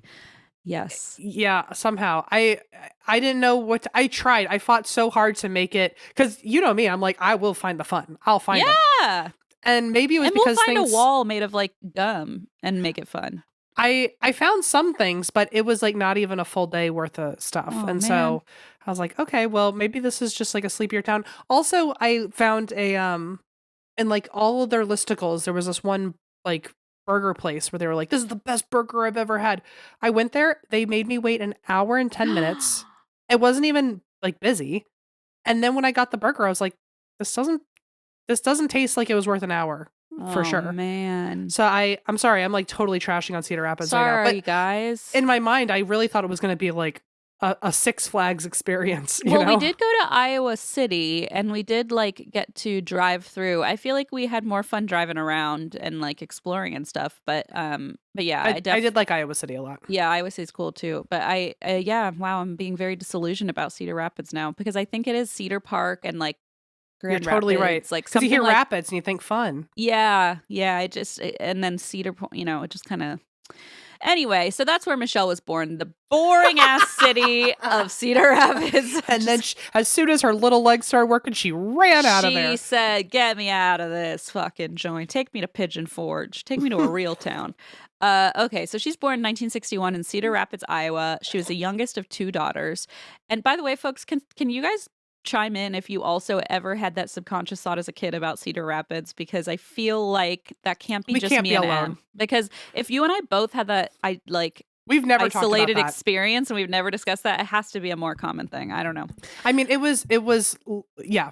Please, It just please say feels something. like something probably maybe we're all having And a if Mandela I'm- effect about. If you're from Cedar Rapids and I missed something, write it below. So if I'm ever there They're like, again, "You I have didn't something to go do. a mile in where the giant Cedar Rapids fun park and aquarium and theme park water slide is." No, we missed Well, that. okay. I will say one fun thing about Cedar Rapids, which I do truly think was a fun fact. Yeah. Is that apparently they are either the only place or one of the only places that they have it must be like a General Mills or a Kellogg's factory or something nearby that exclusively does Crunchberry, like Captain Crunchberries. Well, I saw a Quaker thing on their Wikipedia Well, so because they're about as one of their top employers is the That Quaker may- Is it Quaker Oats or I don't know what it is, but they like exclusively do the Quaker Oats Company. Crunchberries. Oh, okay.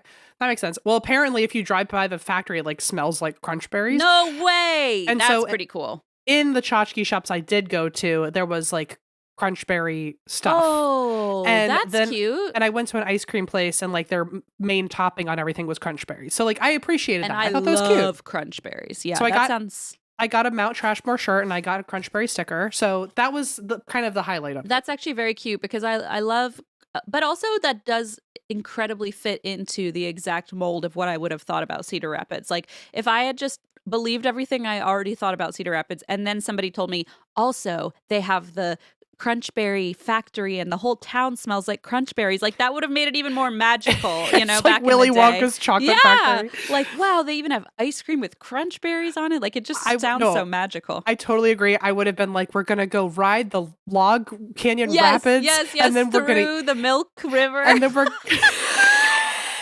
we're gonna eat Crunchberries. Like all it day. would have felt like it had to be part of it.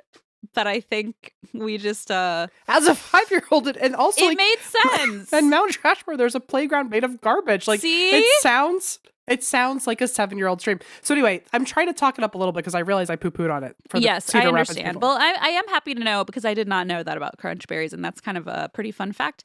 And it makes sense why Quaker Oats is a top employer there. So anyway, that's where Michelle was born. All right. Okay. I'll move to actually Bullet number 2. I actually haven't finished bullet number 1, so I'll finish that. I'll finish that first as you begin your second smoothie of the day. Is this one Thank the one you. with kiwi in it? This is the one with kiwi. Okay, great. Let us know if it's better or worse. Okay, I'll tell you right now.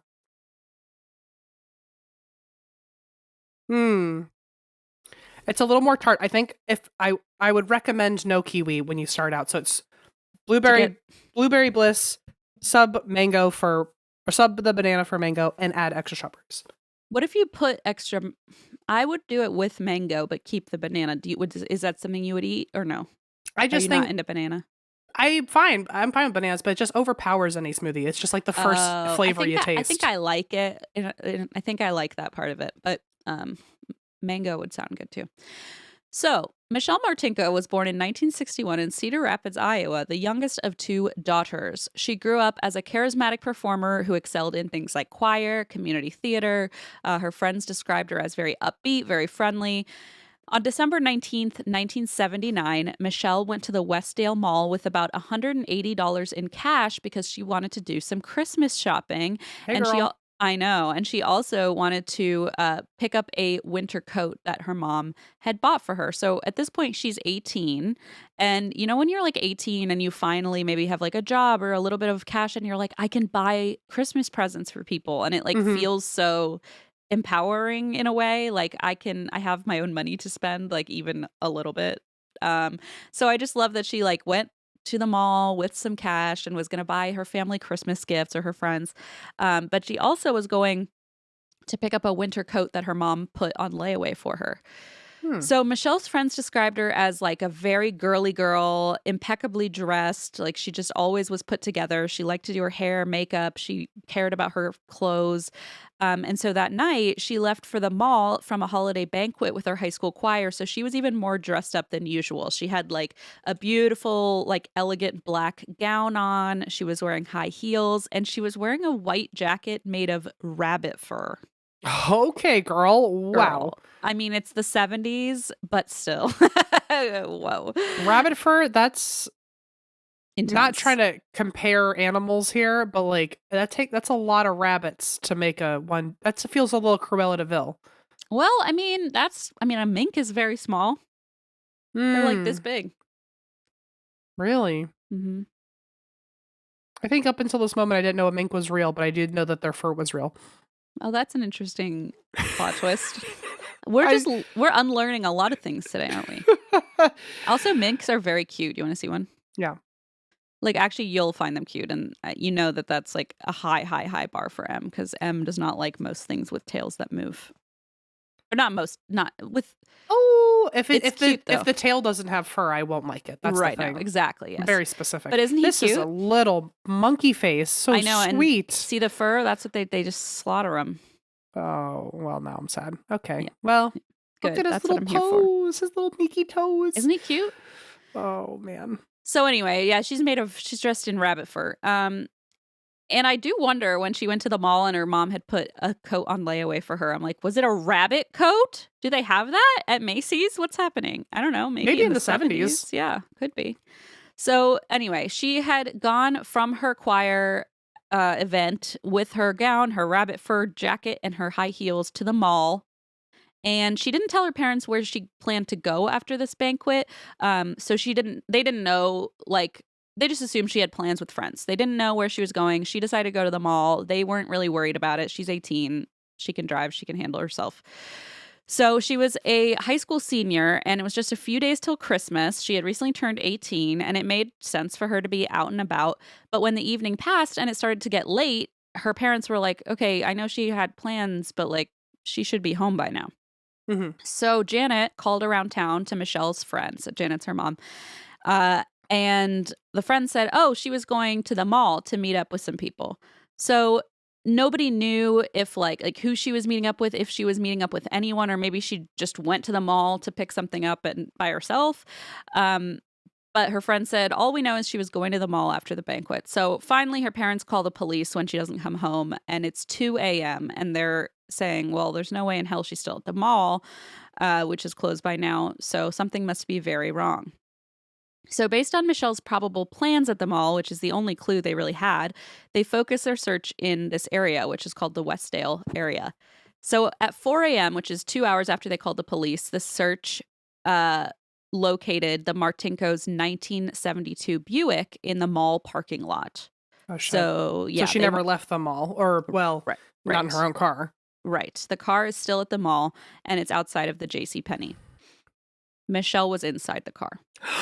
Oh, man. Yeah. I really didn't see that coming. I thought know. she was just going to be missing. Well, it feels like every time especially with a cold case, we find an abandoned car. Right. Oftentimes there's nobody in it. So yeah, it is definitely a twist compared to the usual Is she in the storyline. front seat, back seat? So she's slumped across the seats, covered in blood. Ugh. She had been stabbed 29 times in her chest, arms, neck, and face.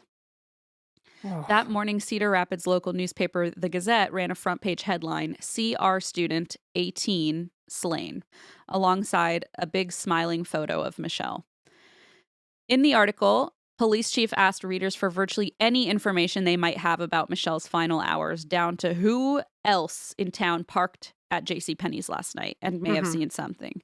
So nobody knew who Michelle had seen that night, whether she had met up with someone at the mall, and they didn't even have, for that reason, like a good estimate of her time of death, because there's just no way to know like at what point she was actually killed. There were finger marks in the dirt on Michelle's car door, but there were no prints in it, which means the murderer wore gloves. So that was another way that they kind of faced a dead end. The police chief said they had no leads and the investigation was basically, quote, starting at ground zero. So in the following days, hundreds of people contacted the police with tips. And I feel like this is always very double-edged sword, because it's good people are calling in, but then there are so many like red herring, misleading trails they go down. And it turns out every single of these hundreds of leads was a dead end. So it's That just sucks. like, doesn't it? And it's like just feels like such a waste of time, even though it's the only way to find out if one of these leads is real. Then a friend and fellow actor shed light on Michelle's final hours. So Kurt Thomas had been in a school play with Michelle, and he actually worked at the Westdale Mall. So he said he saw her there. I mean, it's hard to miss with that white rabbit coat. He said he had seen her at the mall the night before, and he said the two of us walked and talked around the mall for a while, and then Michelle made her way to the exit. So Kurt walked her to the door, watched her put on her coat before she said goodbye, and then headed out into the parking lot. Kurt said he didn't even know Michelle had been killed until police picked him up and brought him in for questioning, because he was a friend who worked at the mall. And before he even knew what was going on, one of them leaned over his shoulder and asked, "Why did you kill her?" Oh, that doesn't feel professional, but maybe that's... No. I don't know. It also, he had no idea she was even dead. Like, imagine that. Oh, my Lord. Oh, my God. He insisted he had no idea what happened to Michelle, possibly just minutes after she left his sight. But detectives were not convinced, because this was still a little too close for their comfort. And so their suspicion remained on Kurt. But Michelle's family actually had another suspect in mind, which is, of course, one of Michelle's ex-boyfriends. His name's Andy Seidel. The brutality of the attack and its focus on Michelle's face made investigators believe that this could have been like a personal attack, which we've talked about, where sometimes people get their anger out in a very like vicious personal attack, especially with a knife-related crime, by attacking the face or genitals or other body parts. That might be like a personal attack. So Michelle had been diagnosed with scoliosis when she was 12 years old, and she actually had to wear a corrective brace from her hips all the way to her neck for 2 years. And, you know, nowadays I feel like, of course, that would make you feel, some kids at least feel like Insecure. Self-conscious, insecure. And she absolutely did. I imagine in the 70s, especially, like, you know, well, these days there's like plastics and Velcros and all these things, but back then it might have been like a big robotic metal. Yeah, like where you had like headgear like on a helmet, right? So harder to hide. And also, like, I think people were just a little more traditional back then. And so she really, you know, felt kind of insecure about that. And it shook her confidence. And even once the brace was removed, she still didn't even really consider herself like a pretty girl. People said, like, she got so much male attention, but she didn't even realize it. Like, she just was kind of not thinking of herself as like a desirable young woman. But a lot of boys found her very attractive and wanted her attention. And she just like sometimes couldn't click that. And Andy, her ex, was one of these guys. So they had met when Michelle was 15, and they had dated for 2 years before a pretty volatile breakup. Michelle's brother-in-law said that after they broke up, Andy just wouldn't go away. He demanded to know what she was doing, where she was going, who she was with, whether she was dating someone. Just immediately toxic, abusive vibes here. Yeah, I would think it was him too. His extreme possessiveness made Michelle's family suspect him immediately. And John said it seemed like a case of, if I can't have her, no one can. Mm-hmm. So a friend said that this like abusive ex guy, a friend said that Andy, this abusive ex guy, at the funeral literally hurled himself on top of Michelle's casket at the funeral and cried, I have to know who she loved when she died. Did she love me or did she love Mike? Who did she love when Ooh. she died? And it's like, and Mike was another guy she had dated. And it's like, back the fuck off. Like, this is the Yeah. young woman's funeral. It's not about you versus Mike Yuck. right now. Isn't that gross? 100%. The Like, go away. This isn't about you. Her parents also, and like, siblings are here. and also, like, didn't she break up with you? I think you know the answer. You know what I'm saying? Yeah, Like, exactly. And I want to know who she loved, not you, bitch. not you That's it. anymore. And why bring, like, to say me or Mike? Like, Jesus Christ. It's like so Oy. twisted. So whether he did it or not, it's like, yuck, what a fucked up, whatever. Yeah. So Mike Wyrick was another man Michelle had dated. Police questioned him and actually even forced him to look at crime scene photos, even though he had an alibi of being over 100 miles away. So it was like very traumatizing for him because he sat down, finds out Michelle's been killed, and then they immediately start showing him crime scene photos of his ex-girlfriend dead, bloodied, murdered, stabbed 29 times. And he was quickly cleared, but then had to live with that image in his mind for the rest of his life. But Andy, they couldn't quite clear as quickly. Michelle's family and friends found his behavior toward Michelle before and after her death disturbing. And he was actually seen at the mall with Michelle the night she was killed. I don't know what that was. I liked it, though. It felt exactly correct for the moment. It really nailed. I was like, yes, yes. It was my own. Now cut to commercial break. It was good. It was my dun dun dun. Yes. It was a good sting. Thank you. So he was even seen at the mall with Michelle the night she was killed, and his only alibi was that he was at home by the time the mall closed. And they were like, well, we don't even know when she was killed. So it's like, that's not helpful. A good alibi. No. But Andy's mother was also the only one who could confirm his alibi. And police pretty regularly dismiss, or at least don't take them with a grain of salt, a parent's corroboration of an alibi. Right. So despite the suspicion surrounding Andy and his like past sketchy behavior, there was no physical evidence linking him to the crime. And once he graduated high school, he just left town and enlisted in the Navy. And many He was people like, get me out of here. Yeah, seriously. Much like, I mean, it was Cedar Rapids, you know, so he was I've seen enough. He's trying to get his way out of there since the day he was born. He's trying to he's packing his bags and like crunchberry dust is flying off of him. It's like, I'm ready to get out of here and try some new cereal. Eat my Captain Crunch dust. Many people remain convinced that he would one day be arrested for the attack, and especially Michelle's mom really clung on to that and believed that he was at fault because she had been up front and center when this was all happening with their really toxic relationship. Right. Now, Michelle was 12 years younger than her older sister, and she was her parents' miracle baby. That's a quote, because she had been born healthy after her mother endured 5 miscarriages. Holy shit. Yeah. And Wow. so, yeah, after all of this time, she was considered their miracle baby. They just adored her. Janelle said that Michelle and their mother were soulmates, which I just think is really beautiful. And after she was killed, Janet, her mother, could barely talk about Michelle. She said in an interview, I don't think it will ever be solved. Wow. With no arrests and with Andy gone, people in Cedar Rapids were just kind of left to like ponder on their own as to the theories of who killed Michelle and why. Of course, the Marinkos then living in town just had to listen to all these baseless rumors, like people just gossiping about Michelle and drug rings or human trafficking, or maybe she's still alive, or maybe she ran away, you know, and got killed by some pimp, or, you know, just like really upsetting stories that you're already in a bad place. You don't need to be hearing like rumors about unfounded rumors about your killed daughter.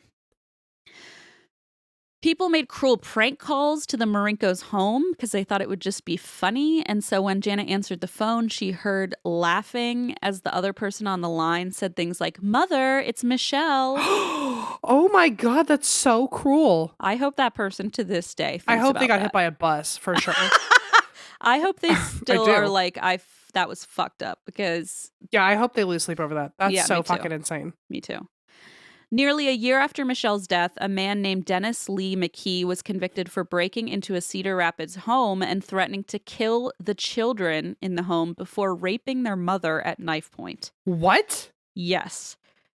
Dennis committed that crime in November 1979, a month before Michelle's murder. Okay. So he had committed that crime a month before Michelle's murder. Now he was being convicted about a year later. Okay. A year Got after it. the murder, just to clarify. Many suspected that he may have killed Michelle, and police did investigate him as a suspect, but that seemed to be another dead end. I don't think that was him, which is like Yeah. I have nothing to go off I know. of. But it feels like the crime before Michelle would have been the escalation after Michelle. Yeah. Like- It feels, and Michelle's feels more Personal. one-on-one, targeted. Yeah. Like Like breaking 29, into a home. 29 stab wounds. Like And that also, was I don't someone believe she hated was her. sexually assaulted, which like it seems like was the yeah. like the other crime was to rape the woman and threaten to kill the kids, but he didn't kill anyone in that house. Right. So I guess she technically would have been an escalation, right? I guess so. But but they're totally different crimes. MOs. Yeah, it's a completely different crime. So it doesn't I think it was that necessarily- boyfriend. I think Yeah, I think that's a 'cause- much better, much more realistic option like at this being point. angry that she broke up with him and just stabbing the shit out of her. Like, And it feels very what's that word? Murphy's Law. Is that Murphy's Law? No. Occam's razor. Occam's razor. Both, I guess, apply oftentimes, but like the simplest answer is oftentimes what it is. Which is what last week's was too. That's right. Yes, exactly. Very good point. So people thought maybe that this guy had something to do with it, and he was another dead end. So the case went cold, and it basically haunted residents that this had never been solved, and that it just Jesus people had to Christ. keep just going on like nothing had happened. Unfortunately, Albert Martinko, her father, passed away in 1995, and then Janet in 1998. So Michelle's surviving friends and family honored her memory each year with a graveside vigil on the anniversary of her death. They remembered all the good things about her, like her charismatic laugh, what Kurt called the Michelle smile, which was just like she had a very distinct and happy smile. Years passed without answers until 2006, when a cold case detective announced that he had identified and collected the killer's blood from evidence Ooh. stored in the case files for 27 years. Dun dun dun dun dun. The blood was discovered on Michelle's dress and on the gear shift column in the car where she had been killed, and it contained a complete DNA profile. Oh my God. Isn't that beautiful? In Bing, bing, bing. 1979, they collected this evidence, not knowing that one day we'd be able to figure out the person's one in a bajillion identity based on that little drop of blood. It's amazing to me. I can't wait in 30 years, 10 years, 5 years to see what people have developed. What's the that next can- thing? Yeah. Michelle's hands were covered in defensive wounds. Investigators had initially suspected she had been robbed or raped, but none of Michelle's cash was stolen. There was no evidence of physical trauma related to rape in her autopsy. One detective said, "You have to assume that pretty much any motive you can think of was a possibility, and that Michelle decided she wasn't going to allow that to happen. She fought." So essentially, whether this person was planning to rape her, rob her, just kill her, she fought back. So whatever was the purpose, they did know that she, Good job, defended girl. herself. Yeah. The attacker had definitely been injured in the fight, leaving behind this evidence, this blood, that detectives didn't know about in 1979 when the judicial system itself was still 7 years away from the first use of DNA evidence in criminal court. The cold case detective collected DNA samples from as many people he could reasonably consider that may be involved with the case to match them with this sample they got. Andy and Kurt, both of them, finally exonerated. Kurt was the friend at the mall. Andy was the loony ex-boyfriend. Both Oh, were shit. both were exonerated, ending what Kurt said was a decades-long nightmare. Yeah, I can't imagine being accused of something like that and And not having having been done the it. last person to see her and being like, oh man, I watched her Even walk to like, her car and then imagine every time you make a new friend and you have to warn Ugh. them. It's like, just so you know, I look like a if you Google me, serious person I'll be of a interest. suspect or a person of interest in this. Yeah. Oh boy, good point.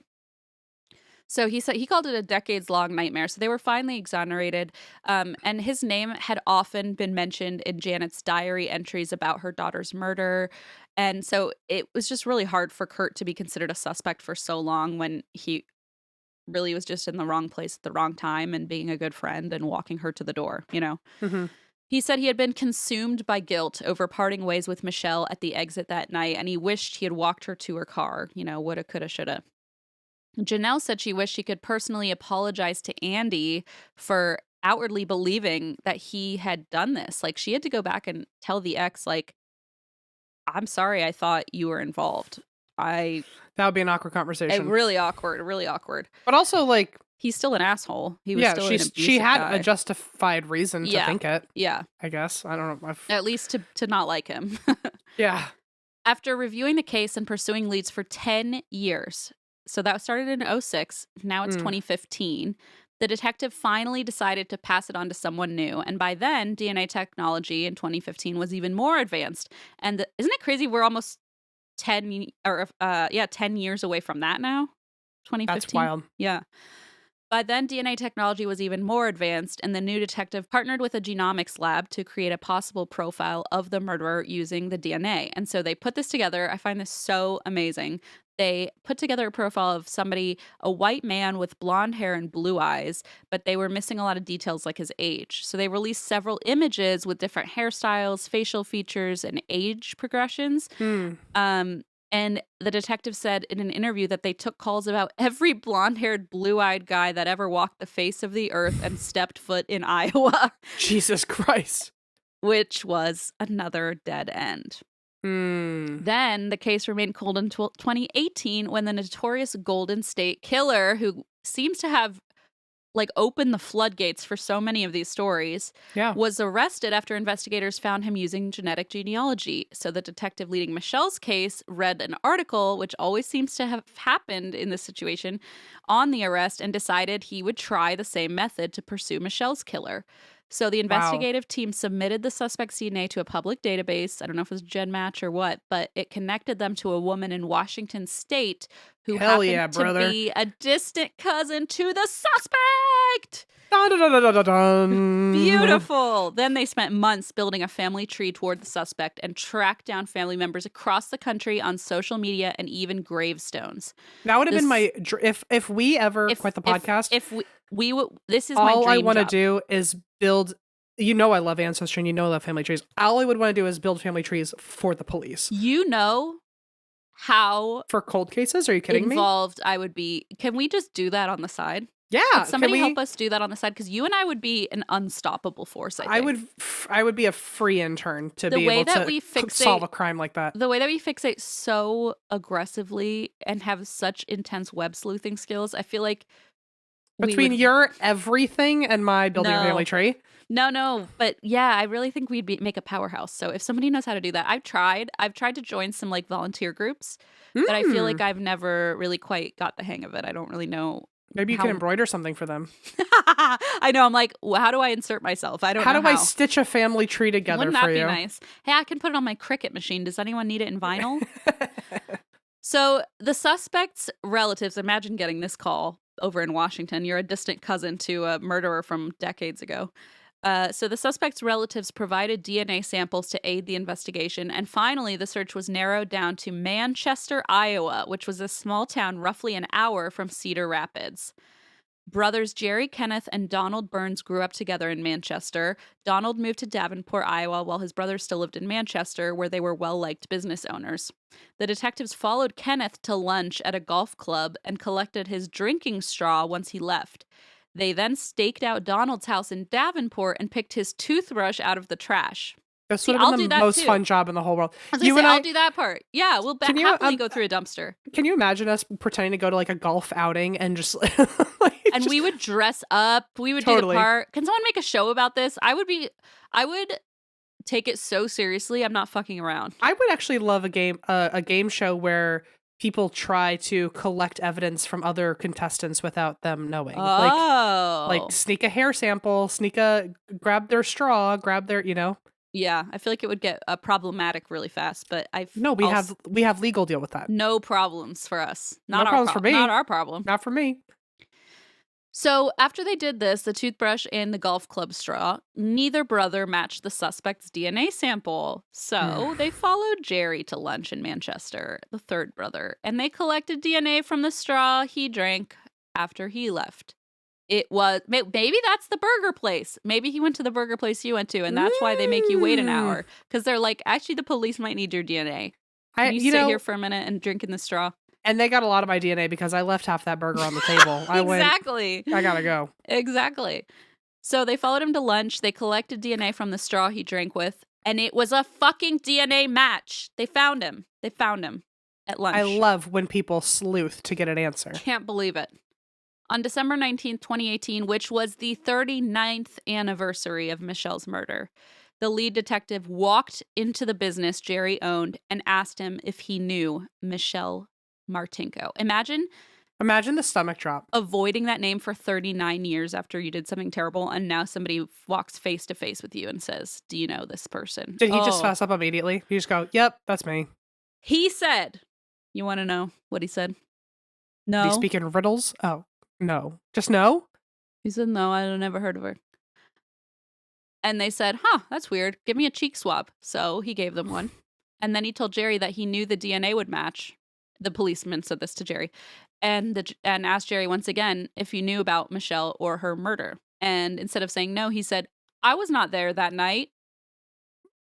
That's the most Josh Duggar thing I've ever heard in my life. I know. What did you find on my computer? Hopefully not child porn on all of these discs. Okay, well. I hope you didn't open the folder called taxes. That's really actually explicit material. Yeah. So they asked if he knew Michelle Martinko. No. Well, we know that this DNA is going to match from the blood found at the murder scene. I wasn't there that night. I never met Michelle.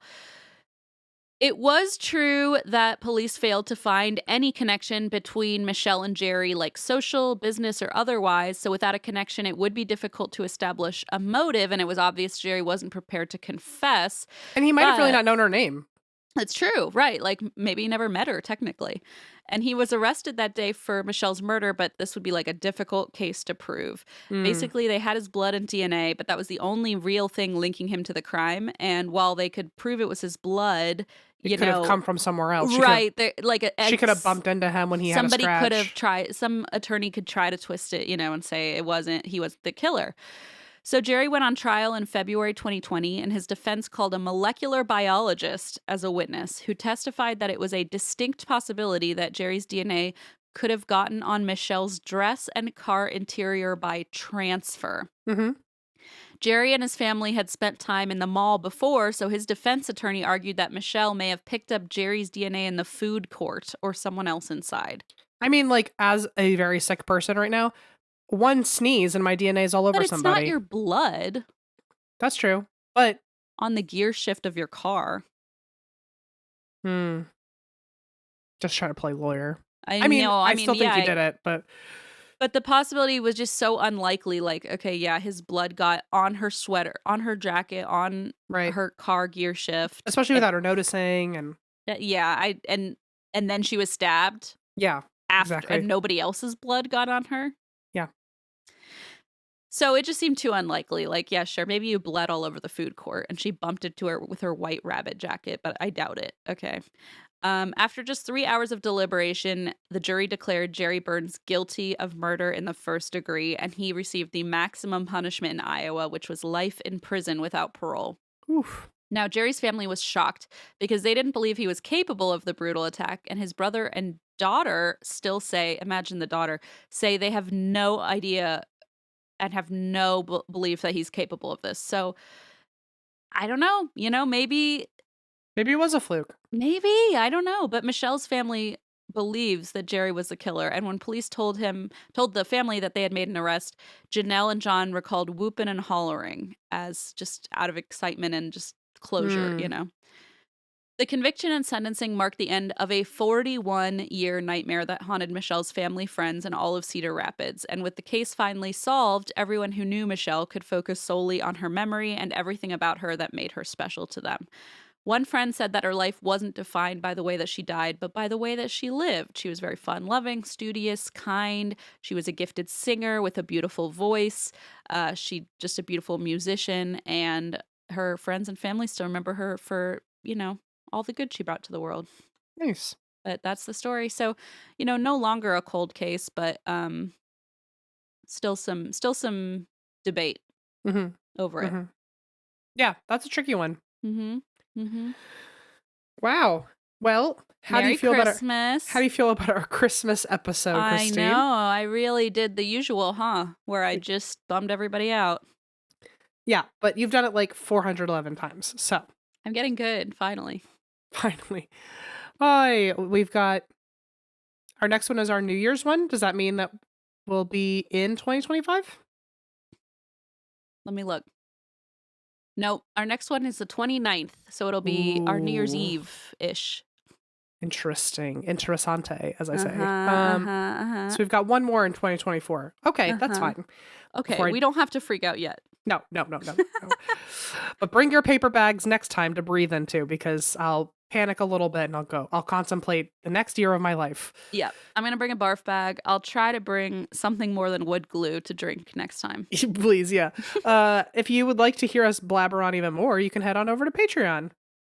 We are at patreon.com/ATWWD podcast. You can also go to, and that's why you drink.com/live for tickets to our live tour. You can go to ATWWDmerch.com to see our rotating seasonal merch that we update pretty regularly. We have some fun stuff on there that we don't promote nearly as often as we should. You can also find us at ATWWD podcast on all of our socials. And That's why we drink.